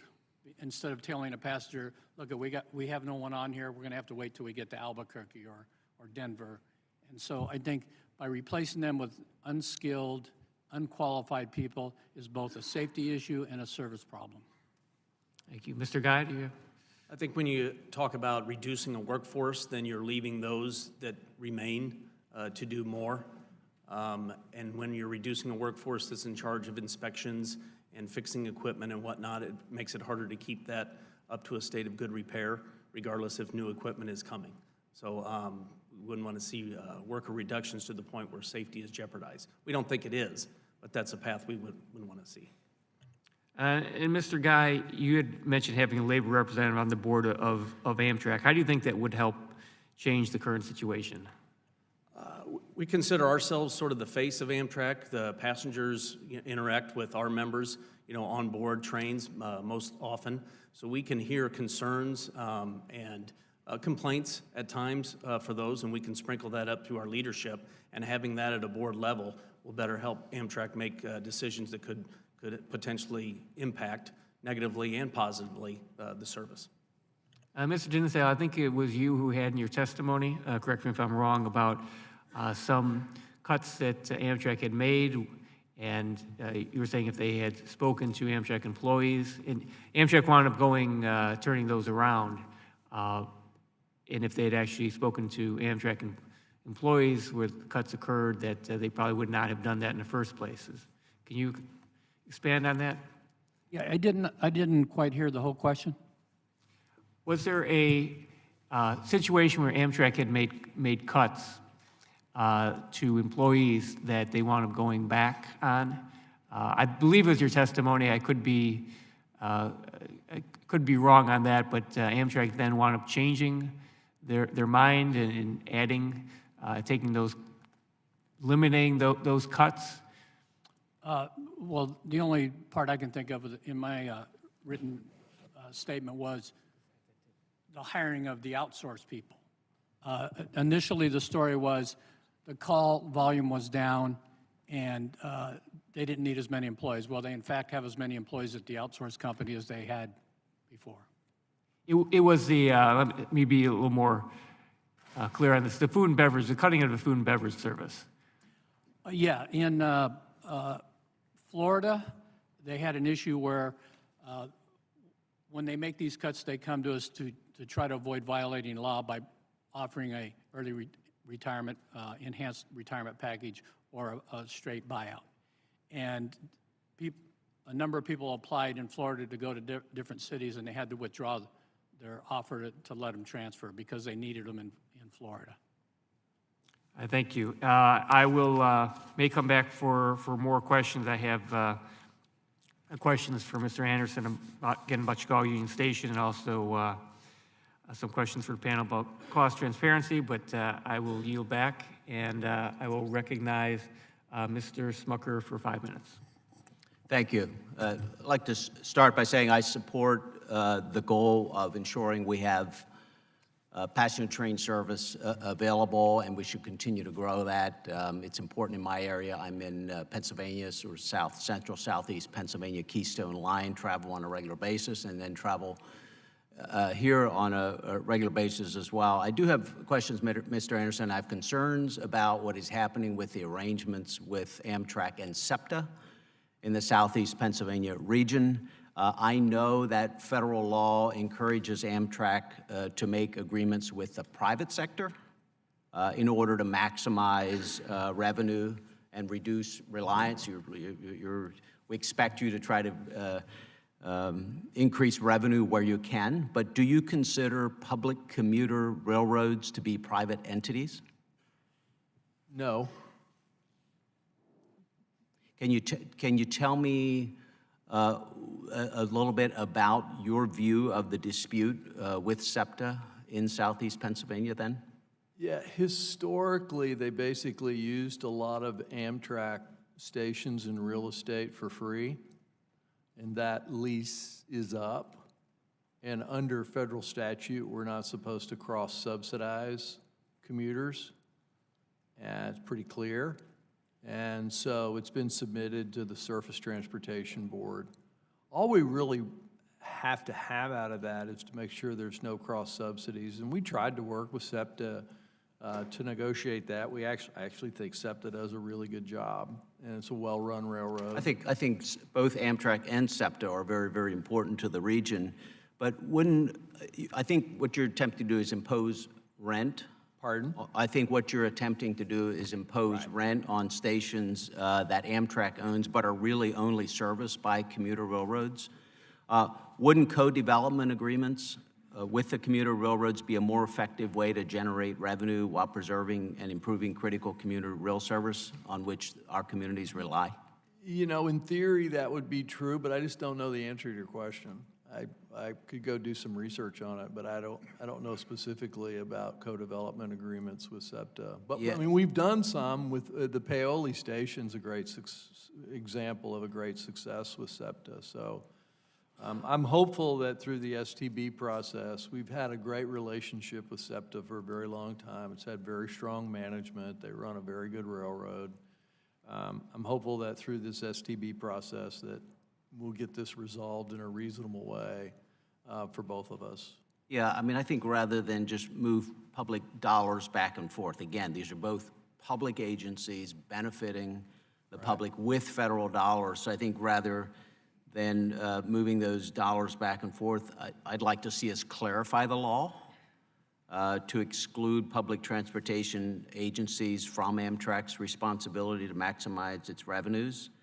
And even maybe perhaps another idea, better yet, would be for Amtrak to transfer to SEPTA those stations which Amtrak is no longer using. Would that make sense? At one time, there was, under previous administration, maybe a year and a half ago, some conversation about the state buying those stations from us. But, I mean, Chairman Lipinski has the same issue with Metra. We're not, you know, statutorily, we have a lot of rules, and you can see that there are states that don't like them because, and we have high costs, right? So there's always a tug of war. Oregon has to pay more, a JPA in California has to pay more, because the 209 of PREA is very clear in terms of how its structure works and how we are not to cross-subsidize across commuter lines. And we do a lot of work for commuter railroads, Sound Transit, Metro in LA, we run all their trains, Connecticut, and we're very careful about apportioning these so that the 209 states don't end up with a subsidy. So it's complex. It is. It just doesn't make sense to me that we have I this hear you. continued ongoing dispute between both agencies. I'm certainly willing to work with you in any way that we can if we need to clarify anything in the law itself, or if we can find other resolutions. So thank you. That's a reasonable request. Here, and I recognize Mr. Malinowski for 5 minutes. Thank you, Mr. Chairman. Mr. Anderson, I wanted to ask you about an issue that was raised in a letter to you by Chairman DeFazio and other members of this committee about proposed cuts to Amtrak's police force. We received a response from Amtrak to that letter in which your chief administrative officer wrote that cuts to the police force, quote, will not impact the level of security that we provide in stations or on trains. It would seem to me that cuts to a police force, this or any other, by up to 20%, which is our understanding of what is planned, would absolutely impact the ability of that police force to provide protection to those who they are duty-bound to protect. 20% is a pretty significant number. From a common sense point of view, it's hard to imagine that there would be no impact. And I wonder if you could further elaborate, first of all, on that conclusion that there would be no impact on security. Well, you've got to look at where the labor's deployed, right?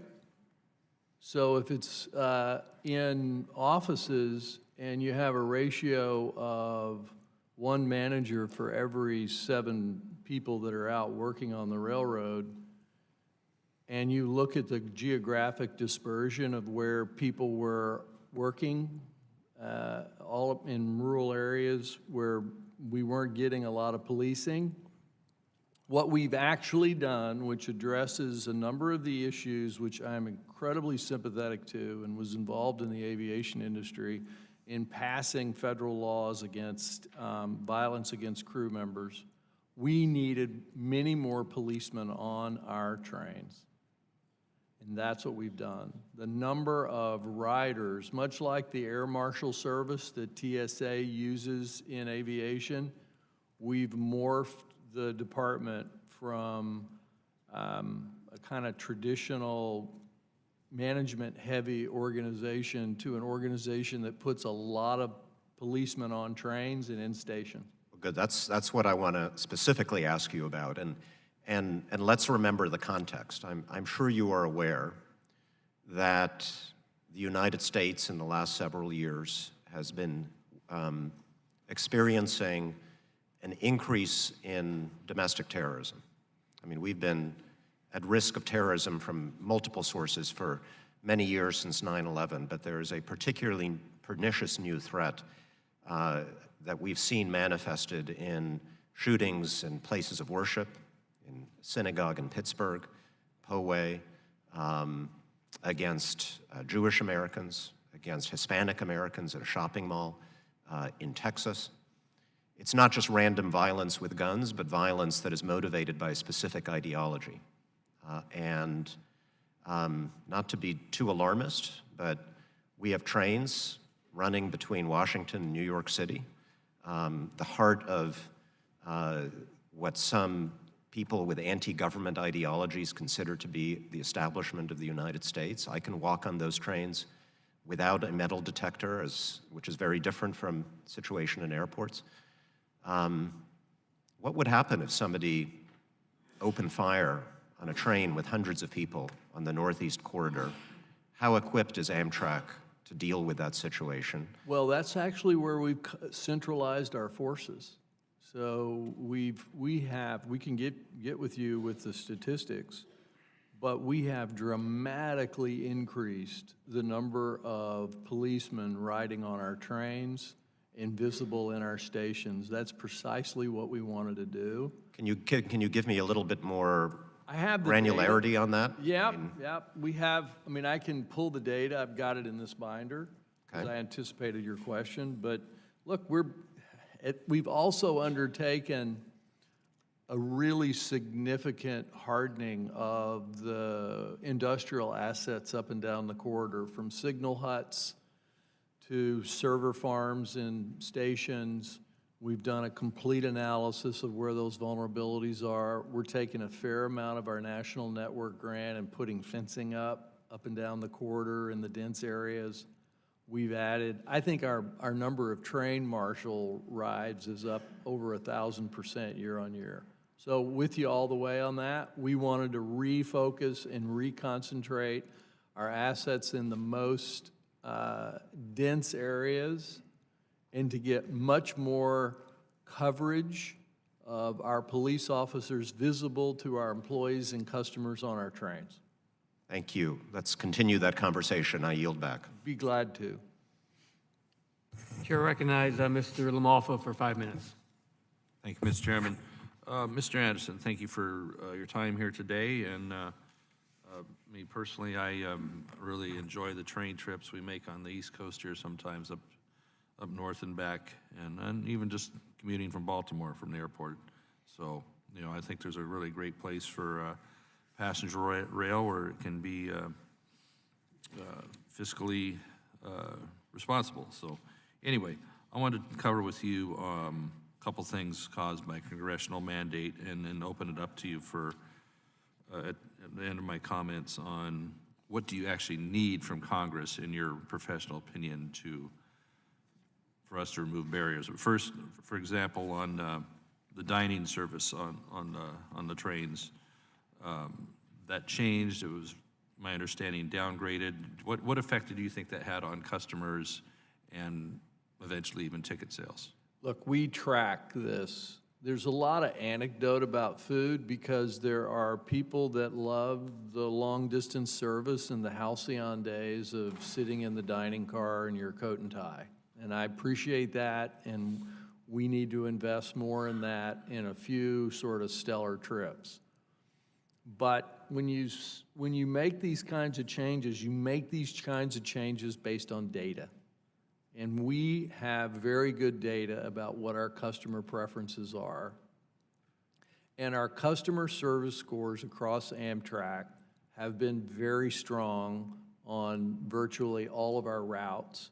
And our ridership is growing, and it's growing significantly. We grew by So changes, I mean, I 800,000. got to keep going on my time, I'm sorry, All right, but so sorry. changes to that have not negatively affected ticket sales, you No, say? not at all. Okay, thank you for that. Something more perhaps locally, charter trains, private cars, things like that.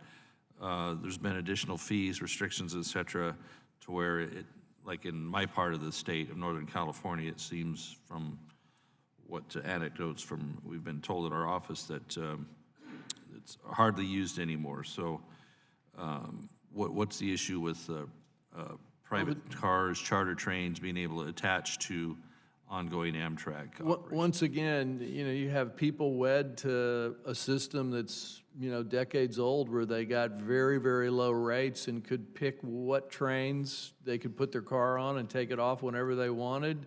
And we were taking a lot of passenger train delays. We already take enough delays. We can't delay 280 people on a train because 3 people in a private car want to get off on a siding, number one. And number two, the Inspector General did a report on our tracking our costs and being certain that the private car owners, and it's not inexpensive to own a private car, pay full freight. And that's what we did, and a lot of them got upset about it because they had a sweetheart deal for a long time. So doing that in rural areas, maybe versus urban stations, wouldn't really make a lot of difference, you think? It does if you've got to pull off on a Y and take a delay. Yeah. So we limited the places where we would pick up a private car, drop off a private car, to stations where we had enough time and we had a Y so that it was easy to pull the car on and off. Yeah, okay, so time is money, right? I get it. In California, the whole high-speed rail thing is being wrestled through right now. A program that was initially $33 billion, looks like it's going to exceed $100 billion. It's going to, some places, displace Amtrak, others supposedly augment it. So what about this concept of having more full-speed trains on conventional tracks? My understanding is you can go 120, 125 miles per hour on conventional tracks. You don't need the fully designed high-speed rail, elliptical tracks, et cetera. What can we do to further make higher conventional speeds and actually, you know, close that gap and make the giant cost difference come closer and use conventional trains and conventional layouts? I think you've hit the nail on the head about where the future's going to be. We could grow the national network and jobs at Amtrak significantly if we partnered with the freight railroads and co-invested, because the freight railroads have usually a maximum speed of 79 miles an hour. In the Northeast Corridor, we're going to get speeds up in locations to 160 miles an hour with the new Acela. Today, it's 150. So the real answer long-term in these short corridors in urban areas is do precisely what you just said, which is to figure out a way to co-invest with the freight railroads to take up track speeds, pull out bottlenecks, and allow us to be able to operate at, you know, if you can operate in a 100-mile zone, a 100-mile trip at 125 miles an hour, you'll take a lot of cars off the highway. So you're exactly right. Thank you. I yield back. Chair will recognize Ms. Napolitano for 5 minutes. Thank you, Mr. Chairman. And let me recognize a distinguished guest in the audience today, Mr. David Kim, Secretary of California State Transportation Agency. Many of you know David as he was previously the Deputy Administrator of Federal Highway Administration, worked in Washington for LA Metro for Governor Greg Davis, and our former colleague, now Attorney General Javier Becerra. David, I am delighted Governor Newsom appointed you to lead the transportation agency. Look forward to working with you. And on the passenger rail, I'm glad you're here listening. Welcome, sir. He's right over there. Mr. Denzel, I also am with Mr. Lipinski concerned on Amtrak's efforts to close in-house call centers and outsource the work. In January, they were told that they had low calling And then later they opened up centers in Florida and in Ohio. And I am concerned that Amtrak got rid of these in-house employees because they no longer want to pay the livable wages with benefits to their workers. What is your take on the situation? And what proof do we have that they were low in calls into the call center in California? Thank you for the question, Congresswoman. First of all, I'd like to go back to where we had our first conversation with them. It was May in 2018. We had been hearing rumors that they were going to close the Riverside Call Center. So we asked for a meeting. And we met with no less than 3 of their vice presidents. And they told us, we're not closing it. We're going to invest in that office. We're only going to open an office in Florida for rollovers when there's some sort of weather issue on the East Coast. The other call centers in Philadelphia, and evidently there was a problem when you had a nor'easter a couple years ago. So this allegedly was going to be an office where they could roll these calls over to. And I'm sitting in this room going, you don't know where Riverside is? It's in the middle of the desert. So that's not going to be a weather issue. That office would be the place that they probably should have kept open if they were going to close one. But the fact is they need both call centers. And the result of having 350 people working in this between the 2 offices in Ohio and Florida is a clear indication that the call volume's not dropped, because that's the amount of employees that they reduced by closing the Riverside Call Center. Do they have any benefits? I'm sorry? Do they have benefits? The Florida people and the Ohio people? No, absolutely not. I'm very concerned about that because that means jobs are lost and transplanted to another state, which I don't mind if we had the extra work. I have another question for Mr. Nathanson, Ms. Nathanson. We held a hearing a little while back on the growing length of trains operated by the freight railroads. Your testimony addresses the issue. Can your current network capacity, allow for such long trains, and how long does it impact the full passenger service in your area? Thank you for the question. In short, no, my region can't accommodate additional extended length trains. In Oregon, we have had only 1 siding out of 12 that was long enough to accommodate the long trains that we have running in Oregon, 8,000, 10,000 feet long. We had only 1 siding that was long enough. So that obviously isn't adequate. But in addition to sidings that aren't long enough to accommodate the freight trains, as long as a siding is able to be used as storage, basically a parking lot for cars when they're not in service and not moving along the track, if the siding is used for storage, then the siding can't be part of a system to allow a passing lane. So that means that our passenger trains will continue to be impeded. Well, I've long held a great concern over the length of trains now being used by railroads because they impact every community, and there are only a few areas that can maintain that length of train, and now I'm hearing they're even bigger than that. Question for Mr. Guy is, I am concerned about the fact that Amtrak is paying for accidents occurring that they're not responsible for. Why? I think that's what's currently the law. They don't have a private right of action. Is that the portion you're talking about? Well, to pay millions resulting in accidents occurring on other railroads, even they're not negligent, is not acceptable.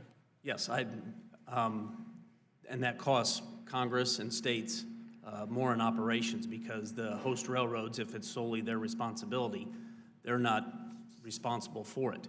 Amtrak is. Well, that's surely something we should address in this committee. And Mr. Chairman, I have other questions, but I'll put them in writing. Thank you, sir. Thank you, Ms. Napolitano. Chair will now recognize Mr. Davis for 5 minutes. Thank you, Mr. Chair. Mr. Guy, welcome. Great to see you here in D.C., and I always enjoy working with you in Illinois. Appreciate what you and your members do. I actually wanted to introduce you, but Chairman Lipinski hogged it all to himself, so sorry about that. It must be the majority's prerogative. Yes, it is. You know, it's great to be able to have a great working relationship with you and the members that make up your union. Regan, great to see you again, man. I'm still trying to grow as good a beard as you. It's not even close. Not even close. Hey, I'm going to leave you guys alone in my questions, but thanks for your testimony and thanks for a lot of the points that you brought up. I've got a big concern because the Illini and the Saluki routes run through my district in central Illinois, and we have a terrible, terrible on-time performance issue. I know Chairman DeFazio mentioned this. I know Representative Nathanson mentioned on-time performance in her opening statement. I just can't tell you how many constituents in Champaign-Urbana that I've heard from about this issue. And it impacts the decisions to actually ride on the train. I mean, how do we continue to make Amtrak a viable source of long-distance transportation if people make a cost-benefit analysis and say, you know what, I'm not going to take the chance? You know, we've invested billions of dollars in the Chicago to St. Louis corridor for passenger rail.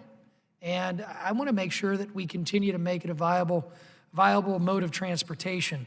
So beyond my district, I mean, actually specifically in my district, can you address any of the concerns along the Illini and the Saluki routes? Look, it comes down to host railroad delays. The freight railroads do not run Amtrak on time. When you look in the Northeast corridor where Amtrak controls the dispatch in the corridor, we run an incredibly reliable railroad, and so do the 9 commuter railroads that we dispatch. Well, this is why I'm going to have a roundtable next week with the rails and with folks who represent Amtrak, because I want to get people together. I mean, I've heard that it's maybe a short shunt issue. Well, there is a shunting issue, but actually the FRA and Ron Vittori have really been pretty aggressive with the railroads about the shunting issue. But overall, it's freight train interference. And until Congress decides that the 1970 law that gave us a preference at incremental cost is going to have teeth in it and that we're required to be operated on time, we won't see a change in that. And you're not going to be able to grow a transportation product. I've spent my whole life in transportation career. If you don't run on time, you're not going to have a product because that's what you sell. So, Mr. Anderson, what you're telling me is there's nothing Amtrak can do, nothing its board of directors can do, nothing that anyone along those lines can do in your agency to help address this. It's my issue is going to be going directly to the CN, directly to the UP, directly to any other rail line that runs through my district.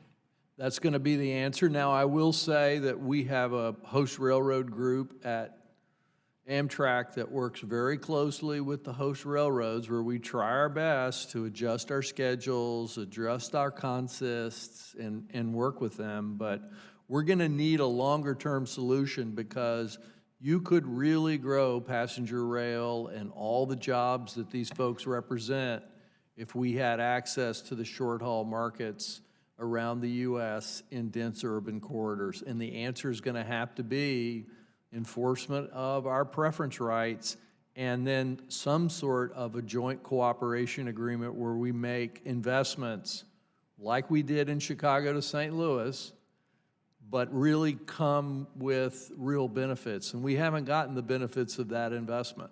No, we haven't, clearly. We're still making some of those investments in the Springfield area to consolidate tracks, and that's a great project I've been working on it since before I even got to Congress. But it's very frustrating because I hear a lot of talk about the passenger rail service in urban areas. I don't represent urban areas. I represent many urban areas, and I represent rural America.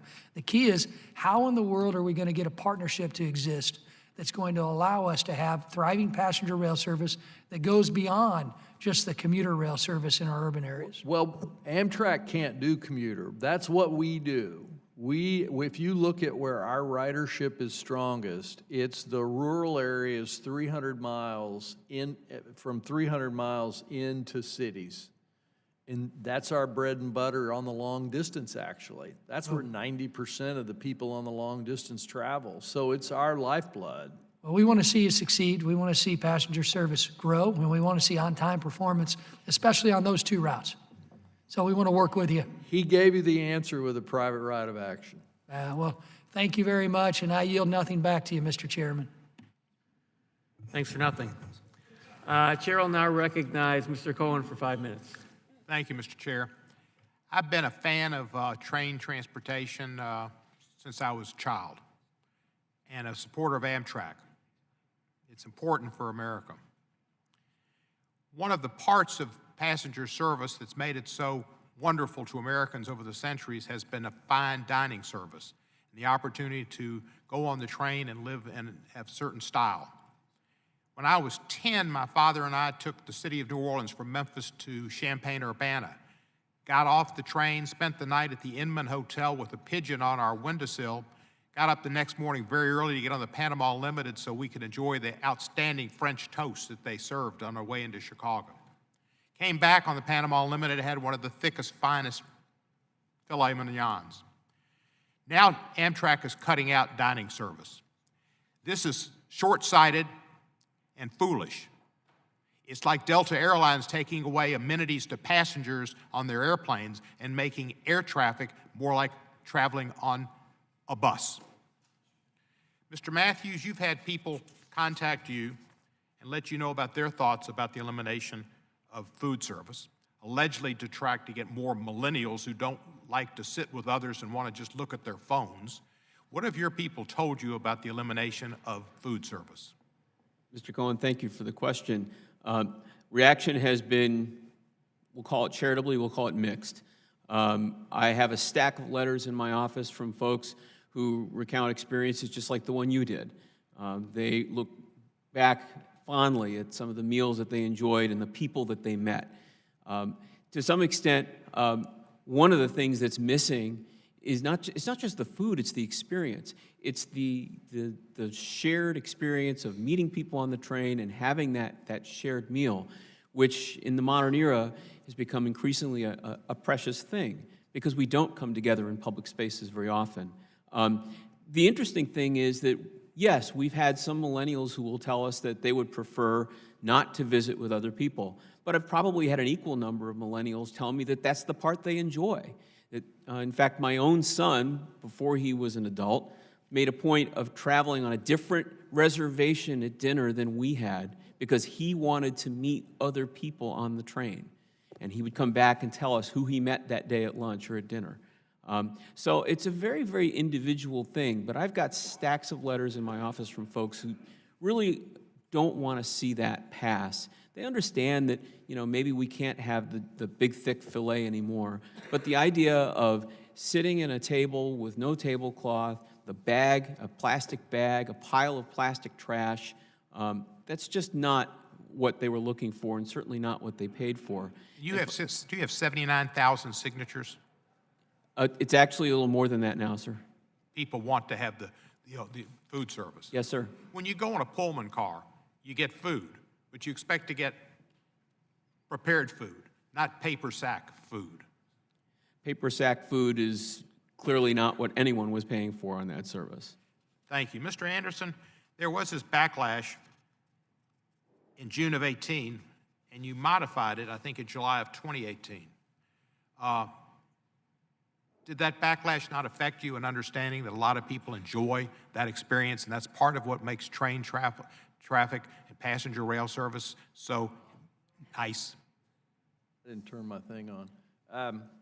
We do this based on market survey data and customer feedback. So we give a survey to all of our customers online after their trip, and we adapt our service to what customers tell us. And we don't do it on anecdote, we do it based on data. And our ridership has grown strongly this year across the board.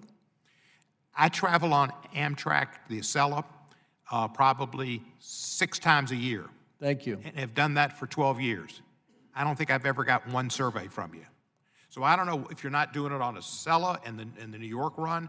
I don't know where you're doing it, but it's a nice part of travel. In your statement, you said we remain focused on customer service, and this organizes our efforts every day as we strive to provide the most appealing transportation choices possible. Let me just remind you, sir, the last time you were testifying and I was questioning, you promised me, you assured me that Delta, when they merged with Northwest, would not leave the Memphis hub, that the Memphis hub was there in perpetuity, that you loved Memphis, that you loved the rendezvous, that you liked Darnell Pearl, and you would not leave Memphis, that the Amsterdam flight from Memphis to Amsterdam nonstop would not stop. Those weren't true. So I have a problem respecting what you say here, and I think you really should consider the humanity and the romance and the appeal of the train travel with food, which is important and good, and not just do it like Delta Airlines that took all the meals away, stuffed us into planes, worse than Federal Express puts packages on their airplane. Fred Smith treats his people better than you treated people on Delta, and I hope you don't continue that on Amtrak. I yield back the balance of my time. Chair will now recognize Mr. Fitzpatrick for 5 minutes. Thank you, Mr. Chairman. Mr. Anderson, thank you for being here. Question for you. Many of my colleagues on both sides of the aisle were disturbed with the closure of the Riverside call center.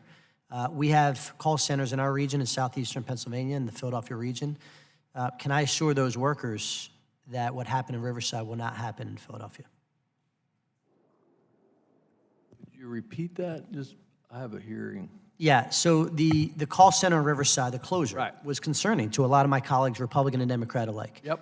We have call centers in our region in southeastern Pennsylvania, and I want to know if I can get your assurance that what happened in Riverside will not happen in Philadelphia. We actually purchased that call center and made a pretty big investment in that call center as the main call center for Amtrak. So that's a permanent part of the infrastructure. Look, what's going on in America today is not something that is my making. We sell 90% of our tickets digitally now, and that's going to continue to grow. Everybody wants to communicate and do business with you through their phone. And our call volumes have been dropping, and they will continue to drop. And once we roll out the new self-service devices that are being programmed and built today to all of our stations across the system, look, Americans are going to a digital world that's self-service. I mean, we can ignore that, but it will be at our peril. But that doesn't impact the customer service aspect of this. You still need human beings for that. Would you agree? No, it does. And it did in the airline industry, and it will at Amtrak. People want to communicate with you and transact all their business over their phone. Well, clearly customer service cannot be digitalized. Purchasing tickets can. Well, purchasing tickets and doing all your interactions with Amtrak on your frequent flyer account, stored credit card, filing complaints, whatever it is, that's the way people want to do business with us. And we're making big investments. When it comes to customer service, I respectfully disagree. Well, on the train, different question. On the train, that's where our customer service really is strong at Amtrak, and our employees do a very good job. We just have to give them better tools and better equipment. But our customers rate our employees on the train very high, but most of our customers, their only interaction with us from a customer service human standpoint is on the train. I'll leave that for the moment. I want to shift to SEPTA. My colleague, Mr. Smucker, started down this road. In southeastern Pennsylvania, 3 of SEPTA's lowest performing regional rail lines operate on Amtrak-owned track. Do you believe that Amtrak has a responsibility to ensure that service for tenant railroads is not unduly disadvantaged by Amtrak service? Well, we actually dispatch on the corridor at about a 98% reliability, so I'd have to understand what your data, where you got your data and what you're tracking, because we have responsibility for dispatching onto the corridor and off of the corridor. And our dispatch numbers on and off the corridor are quite high. Do you believe that SEPTA has a legal right under federal law to run over Amtrak's Northeast corridor lines? Or is that at Amtrak's discretion? No, they have look, this is in the regulations. We have the Northeast Corridor Commission. We have all the railroads have slots, and we all share the corridor with Amtrak running the maintenance away and the dispatch. But do you believe it's their legal right, or is that at Amtrak's discretion? No, I believe it's the legal right of not just them, but MBTA, all the commuter railroads up and down the corridor who have their lines that come on to the corridor have the right to use the corridor. And that's why we have the Northeast Corridor Commission, which SEPTA is a member of, which governs, and DOT is a member of that, which governs the use of the corridor. And what do you view as Amtrak's role and responsibility in working with commuter lines like SEPTA? SEPTA is a huge part of our community. A lot of people rely on it. And oftentimes, as you are well aware, sir, you're at odds with the commuter rail lines like SEPTA. I disagree with that. I don't think we are at. Now, we have one issue with SEPTA over the station issue. But if you look... Could you elaborate on that? Well, this is what I described to your colleague earlier. But no, we do well with our partners up and down the corridor. It's the busiest commuter railroad in the world. And we have about a 98% dispatch reliability on and off the corridor. And Amtrak is doing a very good job maintaining the corridor the last 3 years. We actually had our capital replacement charges taken to 100% by all the states and railroads up and down the corridor. So I actually think we do a good job running the corridor. It's a busy railroad, and it has a huge backlog of infrastructure work, $40 billion. If we could get on with it, it would be better for your railroad and all the other railroads that use the corridor.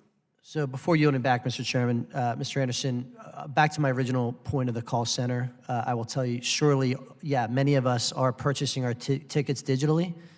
There are certain facets that cannot be replaced by a machine or a robot, that we need human beings to be on the phone, and customer service is always going to be human being driven. And I just implore you to stand by what you committed to me today, that the Philadelphia call center will not be harmed in any way. Got it. May I respond to Mr. Fitzpatrick for a moment? Yes. Just from the passenger's point of view, we could not agree more. There's certainly sure, we're all digitizing and we're all using our phones to buy tickets, but when you look at the Amtrak network and the places that it serves, there are places that still don't even have broadband internet. So sometimes grandma has to pick up the phone and talk to a human being. And frankly, the human beings at the Philadelphia call center are terrific. And we hear that all the time from our members. And they are disappointed with some of the outsourced service that they're getting because they're not getting the same level of service or understanding of rail. Sure, and moreover, the senior population, I got to imagine, is purchasing their tickets through calling in and not through the internet. That's correct, sir. Chair, I recognize Mr. Lynch for 5 minutes. Thank you, Mr. Chairman. I want to thank all the witnesses for your willingness to come before this committee and help us with our work. So I'm the former ironworker president for Local 7 in Boston. I worked very closely with all of my rail brothers and sisters in various unions. And I was in the state legislature when Amtrak had the contract for our commuter rail, Mr. Anderson. And the reason that Amtrak no longer has that commuter rail contract, and we went with someone else, was because the hostile relationship that Amtrak had with the rail unions, because of the bad relationship there. They voiced many of the complaints here about union busting and you know, lack of respect and consideration, lack of a willingness to work with the unions in the area. So we just had to suspend the contract with Amtrak because we couldn't deal with them. Then we brought in, you know, another firm that had a good relationship and agreed to work with the unions, and that, at least that relationship has gotten very much better. We still have the oldest rail system, one of the oldest rail systems in the country, so we have our problems, but at least now we have labor and management working together. So, you know, what I'm hearing here today from my union brothers is not good. It sounds like nothing has changed at Amtrak, and you know, I agree with my colleagues here on both sides of the aisle say, we don't want our rail workers to be low-wage, low-pay, low-benefit workers. We want them to be treated with respect. And so, you know, that's not how we roll in America today. That's not what we expect of a, you know, we give Amtrak special privileges and special courtesies, and we try to work with you more as a utility than in a competitive environment. And we expect that our workers, whatever state, that work for Amtrak will be treated with respect. And it's not going to go well for Amtrak if you continue down this road. It's just not going to. We have higher expectations of Amtrak, and you're not meeting those expectations. Let me get to something else here. On May 12, 2015, you know, we had an Amtrak derailment in Philadelphia. I guess the train was going about 102 miles an hour, causing 8 fatalities and 238 injuries. That crash resulted in $265 million court settlement between the survivors and Amtrak. Then on December 18, 2017, a train in Washington State, the Amtrak Cascades passenger train, derailed, killing 3 and injuring 65. And that crash has also resulted in multi-million-dollar settlements paid to victims and survivors. Now, this January, Amtrak changed their terms and conditions to require mandatory arbitration for Amtrak passengers, including in cases of gross negligence, disfigurement, and wrongful death. As an attorney, I have always felt that forcing people into mandatory arbitration created an incentive or was a disincentive for rigorous safety precautions on the part of the operator or the manufacturer, because it basically limits the rights of the individual injured passengers or the workers, and that's what I'm worried about. Do you think these passengers were overpaid, the ones that lost family members on either of these derailments that I mentioned? No, in both instances, we admitted liability and engaged. I think you had to, right? I mean, the Well, facts. but no, it was the right thing to do. I was on the scene in DuPont, Washington, and I called the governor and said, we're going to take full responsibility. So, no, I actually believe that if you looked at the employees in the railroad industry are all subject to binding arbitration. Did you know that? Sure. Yeah, it's under the Railway Labor Act, right? So right, you have a contract with them. These are passengers, though. Right. These My are point passengers. simply is, This is for personal injury. You going to let me finish?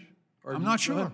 Okay, go ahead. You go ahead. Talk. You know, you're going down a different road. I understand that there's an arbitration requirement there, but these are people who just, you know, they're on their way to work. Their loved ones are on their way to work or traveling to or from home. And so now you're going to force them, and these are basically adhesion contracts, to ride on Amtrak. They've got to accept this mandatory arbitration. They don't have a choice. They can't renegotiate what's on the back of the ticket. And I just think that this creates a disincentive for you to be as robust as possible in your pursuit of safe conditions on your railroad, on Amtrak. And I just think it's just a disservice to the passengers that we care about, and it reflects, I think, a downward spiral in terms of Amtrak's positions. Would Mr. Regan or Mr. Dinsdale or Mr. Guy, do you want to comment on this about the fact that you know, they're going down this road in terms of mandatory arbitration? Well, I think it makes a passenger question whether they want to board the train, because, I mean, you're telling me right away that you don't have my safety as a concern. Right. You're boarding my train at a risk. Yes, it's Just for the record, we don't allow the airlines to do this. We don't allow the airlines to, put mandatory arbitration You for could. those families. It's allowed under U.S. Supreme Court precedent. I understand that. But again, going back to what you said before, in those cases, you did the right thing. Mandatory arbitration is not the right thing. I yield back. We just disagree. Chair, I'll recognize Mr. LaMalfa for 5 minutes. Thank you, Mr. Chairman. I want to come to Ms. Mortensen on a couple issues there in the Valley. You talked about success being had with being able to work with a private partner, Herzog Group, in your earlier comments. So is there more opportunities to see more success on a broader scale with this type of partnership? I think it's much more wide scale now than it was when I first went out to bid 20 years ago. So it's much more common. I do think there are still answers with Amtrak if some of the structural limitations could be removed. I mean, we should be able to get data. We should be able to know why costs go up. We should be able to collaborate and say we've got to change the service. The environment's different. We need to do it together. What are the barriers to doing that? The limitations on Amtrak, largely 209 drove a lot of them because nothing can be uniquely done for one property. It has to be done, I wouldn't say equitably, it has to be done the same for all. What do you call that? The recent Amtrak reauthorization, which stipulated that they had to recover all of their costs and in certain manners. Well, recovering costs would be seen as a good thing, but this is causing a barrier to, please elaborate.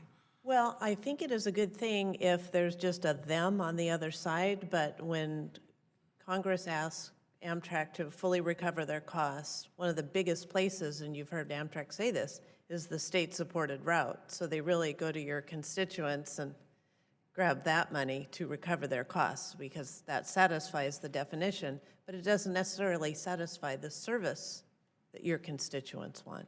Do you see a different way to accomplish both? Congress being, interested in costs being covered, but with the dynamic you're talking about, actually produce a greater ridership and a greater revenue that would, go ahead. Well, I think it does, and I think, for the union reps that are here, that produces more jobs. It's not like that money just goes into a hole. That money gets reinvested into the system because there are deferred demands. And there's a lot of latent demand for service. So you really just take the marbles and move them around, but put them back into more service. Interesting, okay. So what should we be doing in Congress, I guess, to facilitate that next go-round? Well, I think some support in terms of the cost allocation methodology. I think one of the biggest issues for us is the maintenance of equipment. It's our equipment, and we don't have a say in how it's maintained, which is unusual. And then the national program required that costs be assessed not based on how much equipment we used or how much labor is used to turn the wrench, but it's a proportional share of Amtrak's overall series of equipment, right? So Stacy in California might use 2 train sets, but if the kind of train sets I have are used across the country and Amtrak has to allocate all of those costs, they just throw them all in a barrel and then re-spit them out to me, and now they have no relationship to how much work is being done. Interesting, okay. And so I think it's just certain, and I think Amtrak would agree that some of that is beneficial with a little more transparency, and then it takes some of the heat off. A lot of it's just lack of transparency. Being in the San Joaquin area, talk to me, please, a little bit about, the voters some years ago authorized a high-speed rail system to go from SF to LA, and it'd come through the valley there. The price has tripled from what the voters saw as $33 billion to about $100 billion now. And it's many years behind. They don't even have all the land secured, and they have no plan to get over the grapevine into LA with the rail. What do you see that this is doing to the overall transportation structure in the San Joaquin Valley with trying to keep after this high-speed rail system versus what you could be doing with augmenting, like we talked about, maybe a higher speed Amtrak at 120 miles per hour. Well, I do think the state is beginning to look at ways to make use of what can be built right now. We're not anywhere near the $100 billion purse. So making the best use of the infrastructure that is under construction now and will be completed in the next 5 years, I think there's ideas to operate that, perhaps not at 220, but a more manageable speed. And one thought that's come out more recently is a one-seat ride across where there's a train that runs faster on the high-speed segment, but rather than just dumping people off at a transfer point, that train then carries on at a lower speed on the conventional corridor. And there's some compatibility issues that has to be worked out, but that would make it a very good bang for the buck, which goes in the direction of what you're saying. Well, we've invested so many billions, though, in what was promised to voters. It's basically a violation of contract or fraud that for $33 billion they were going to get a complete high-speed rail line from SF to LA, and now it's just going to be a little faster portion between, Merced and Bakersfield at many, many billions of dollars. So that's not what the voters signed up for. Do you think we still should continue down this road? You get to Bakersfield 20 minutes sooner than you would have for many billions of dollars and much ag land lost and parts of cities affected. Should we pull the pin on this thing and just try and upgrade an Amtrak railroad that we have? I think there's an avenue forward that pulls back from where high-speed rail was going initially. I don't think it's and I voted no on it, just to be transparent. But the voters voted yes, and I do think there is a way to get there. It's going to take longer, and we will need to build something usable in steps and phase it, which was not planned. But I do think there is a way out. I'm a troubleshooter and a puzzle person. So I think there is a way, but we have to get away from the idealist notion and make those investments and frankly, those ag takes, make them worth something. Don't just leave it stranded. Put it to use, put higher speed trains on it, and give the California taxpayer some benefits. Make some lemonade out of the lemons. Okay. I think so. Sometimes you have to do that. Thank you. Thank you. Chair will now recognize Mr. Payne for 5 minutes. Thank you, Mr. Chairman. And just like to say, Mr. Anderson, you're almost done. You seem to be a bit aggravated looking at your watch and the clock. This is just a little time out of your career to speak to the members of the United States House of Representatives. Spoken here many times over 25 years. Wonderful, wonderful. Let me just say that an organization's worth can be reflected in the morale of its workers. And someone that rides the Excella twice a week, sometimes 4 times a week,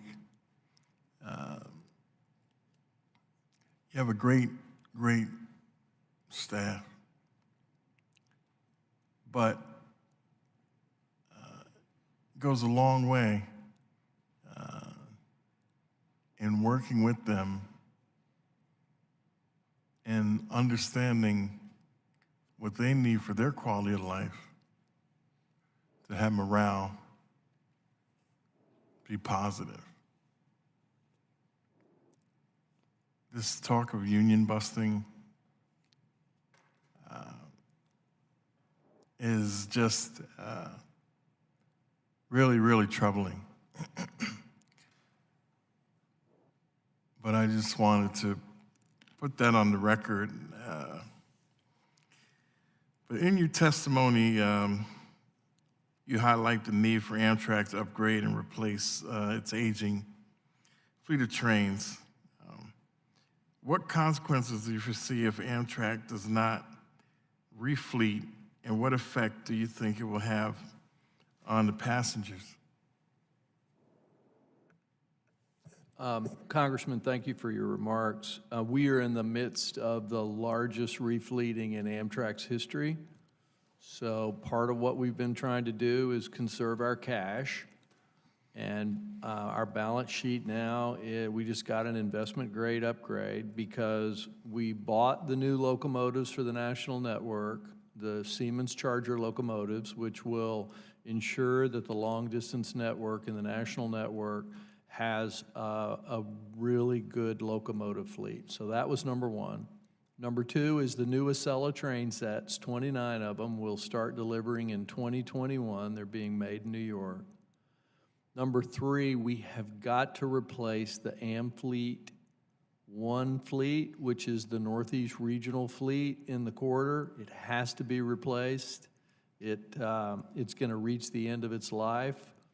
We have, we get some criticism for holding cash on our balance sheet, but we're holding that cash because we need to spend probably about $2 billion to refleet the Northeast Corridor and the state-supported network. We aren't going to ask our state partners to help fund that. We want to fund it directly from Amtrak. But it's probably the most critical thing we need to do in the corridor is replace the Amfleet 1s and Amfleet 2s. I think that order, and the tough thing is there's just not very many people that make this equipment, but we should have that order placed in the next 6 months. And we hope to go to modern unit trains, much like Europe, where you have, basically you don't need a cab car or a cafe car for the corridor. It'd be much like the Acela in the regional fleet. And then our goal is, once we do that, is to have more stops on the corridor and connect more cities up and down the corridor and have the flexibility with a lighter weight, less expensive, more energy efficient, less emission train set to be able to do the expansion that the national network really needs. And we have all those locations identified where corridor service with a modern train set could be very effective and help us grow Amtrak jobs, and serve the American public more effectively. Okay. Mr. Chairman, could I comment on something that Congressman Payne asked? Yes, go ahead. In regards to the morale, a few years back, Amtrak brought a consultant on the property to work with labor and management. And through this work, we were able to increase the revenue. It was in my written and oral statements. And what we did is we asked 6 employees that work on the train to come in and to create what was called Just For You meals. Meals that coach passengers could eat at their seat on their lap because they couldn't get into the dining cars. And this created a great amount of revenue. But the point was this: we told management we need to get the employee buy-in on this. This is how we do it. These 6 people came in, and in 4 hours, they created these meals, breakfast, lunch, and dinner, that ran between $8 and $15 in 4 hours, something that Amtrak couldn't do in 40 years. So this has been, the carpet was pulled out from under them. We got the buy-in for a couple of years. We created new revenue in the millions on one train, the Coast Starlight. And the people were engaged. Now they see that's no longer gone. Not only that, furlough of all, or not furlough, but the abolishment of all the jobs that we're getting, 89 coming, 500 in Riverside, the reduction in food service on the trains. They see the complete opposite happening. We sold them on the buy-in, and now they see that that's not happening. Thank you. Okay, you're back. Chair, now recognize Mr. Esplat. Thank you, Mr. Chairman, and thank you all my colleagues for the subcommittee for allowing me the opportunity to join you at today's hearing. And thanks for all the witnesses for including me here, also for a few minutes so I can revisit with Mr. Anderson a very local issue that we discussed in the past. Mr. Anderson, as you know, I had serious disagreements over the number of billboards that Amtrak has carelessly installed in the 13th Congressional District along Riverside Drive. The district has countless numbers of billboards from 125th Street to the northern part of the island of Manhattan, Washington Heights. However, Amtrak was the first entity to brazenly and unapologetically sully one of the last havens of natural beauty in Manhattan, in the northern part of Manhattan, by installing a digital billboard that blocks the iconic view of a natural landscape overseeing the Palisades and the George Washington Bridge across the river to New Jersey. It directly conflicts with state and cities' conservation programs, and as I noted, it's a natural, consider a scenic view for many New Yorkers and by the state of New York and the city of New York. In fact, it's right across a cemetery, maybe 100 feet from a cemetery where hundreds of people rest, including some of my family members. So a number of my constituents and even the local city council member, Mark Levine, has repeatedly expressed their concerns regarding this digital billboards and others to Amtrak.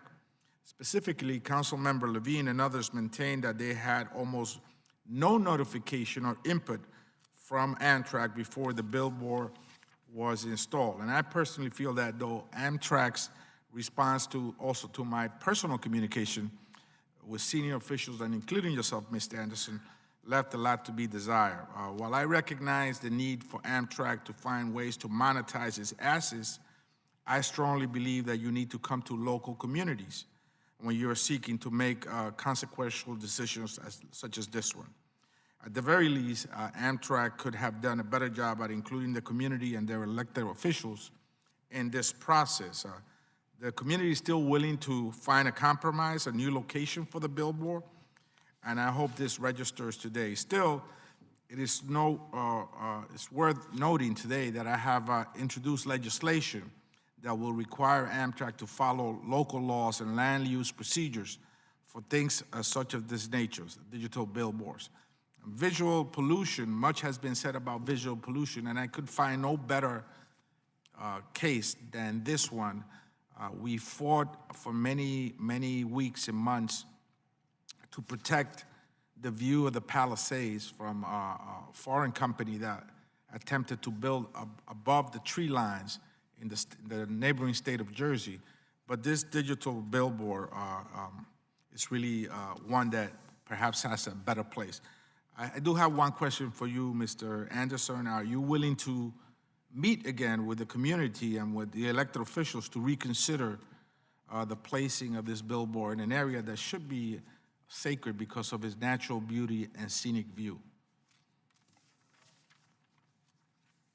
I'm happy to have Amtrak representatives meet with you and constituents there. I think we did change the size of the billboard in response to community feedback.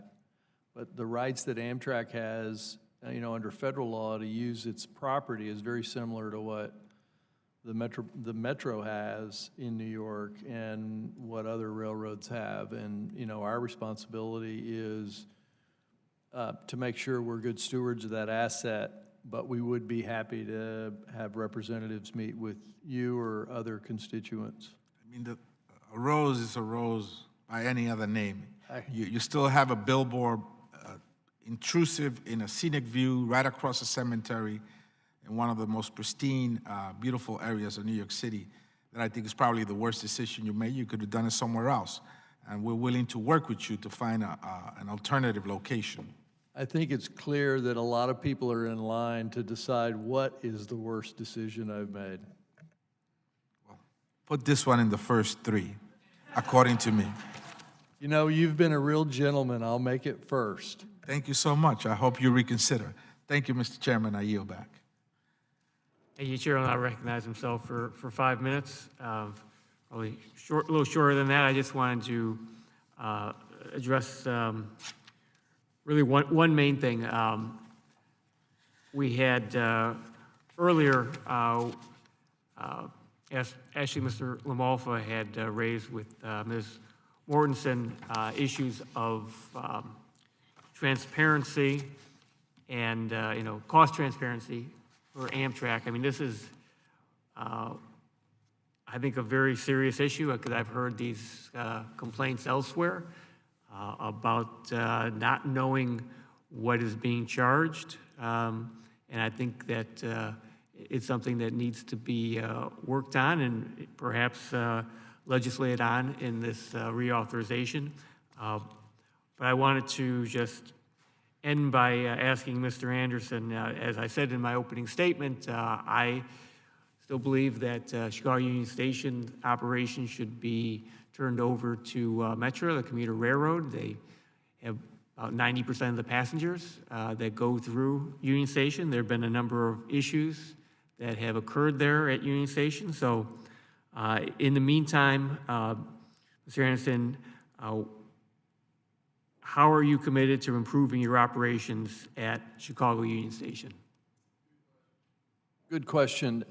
And we're actually, I think, making some progress with Metro on the operating agreement. And I think we've actually come to agreement on a pretty big capital effort to apply for some grants to do some initial work in the concourses. But we dispatch their trains with a 99% on time.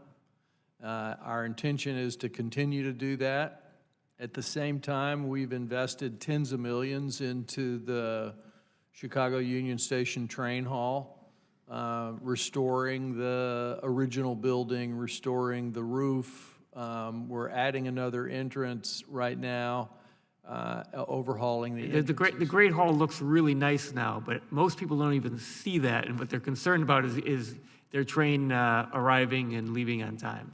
They do, and as I said, we dispatch Metra at 99%. I mean, the data is there. The dispatch rate for their system from Amtrak dispatching is 99%, and our intention is to continue to do a good job for them in terms of running their trains on time.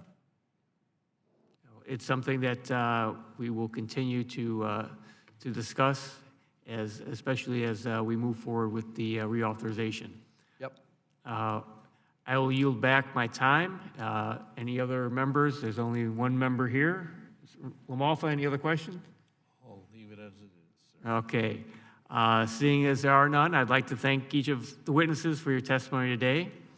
Your contributions have been very informative and helpful, and as we move forward, as we are now writing this reauthorization for Amtrak and also the surface transportation reauthorization, we will continue, we'll take everything that's said here into consideration and talk to you more moving forward.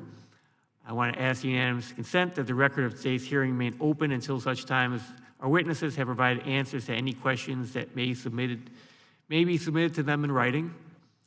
And I want to ask unanimous consent that the record remain open for 15 days for any additional comments and information submitted by members or witnesses to be included in the record of today's hearing. Without objection, so ordered. If no other members have anything to add, the subcommittee stands adjourned.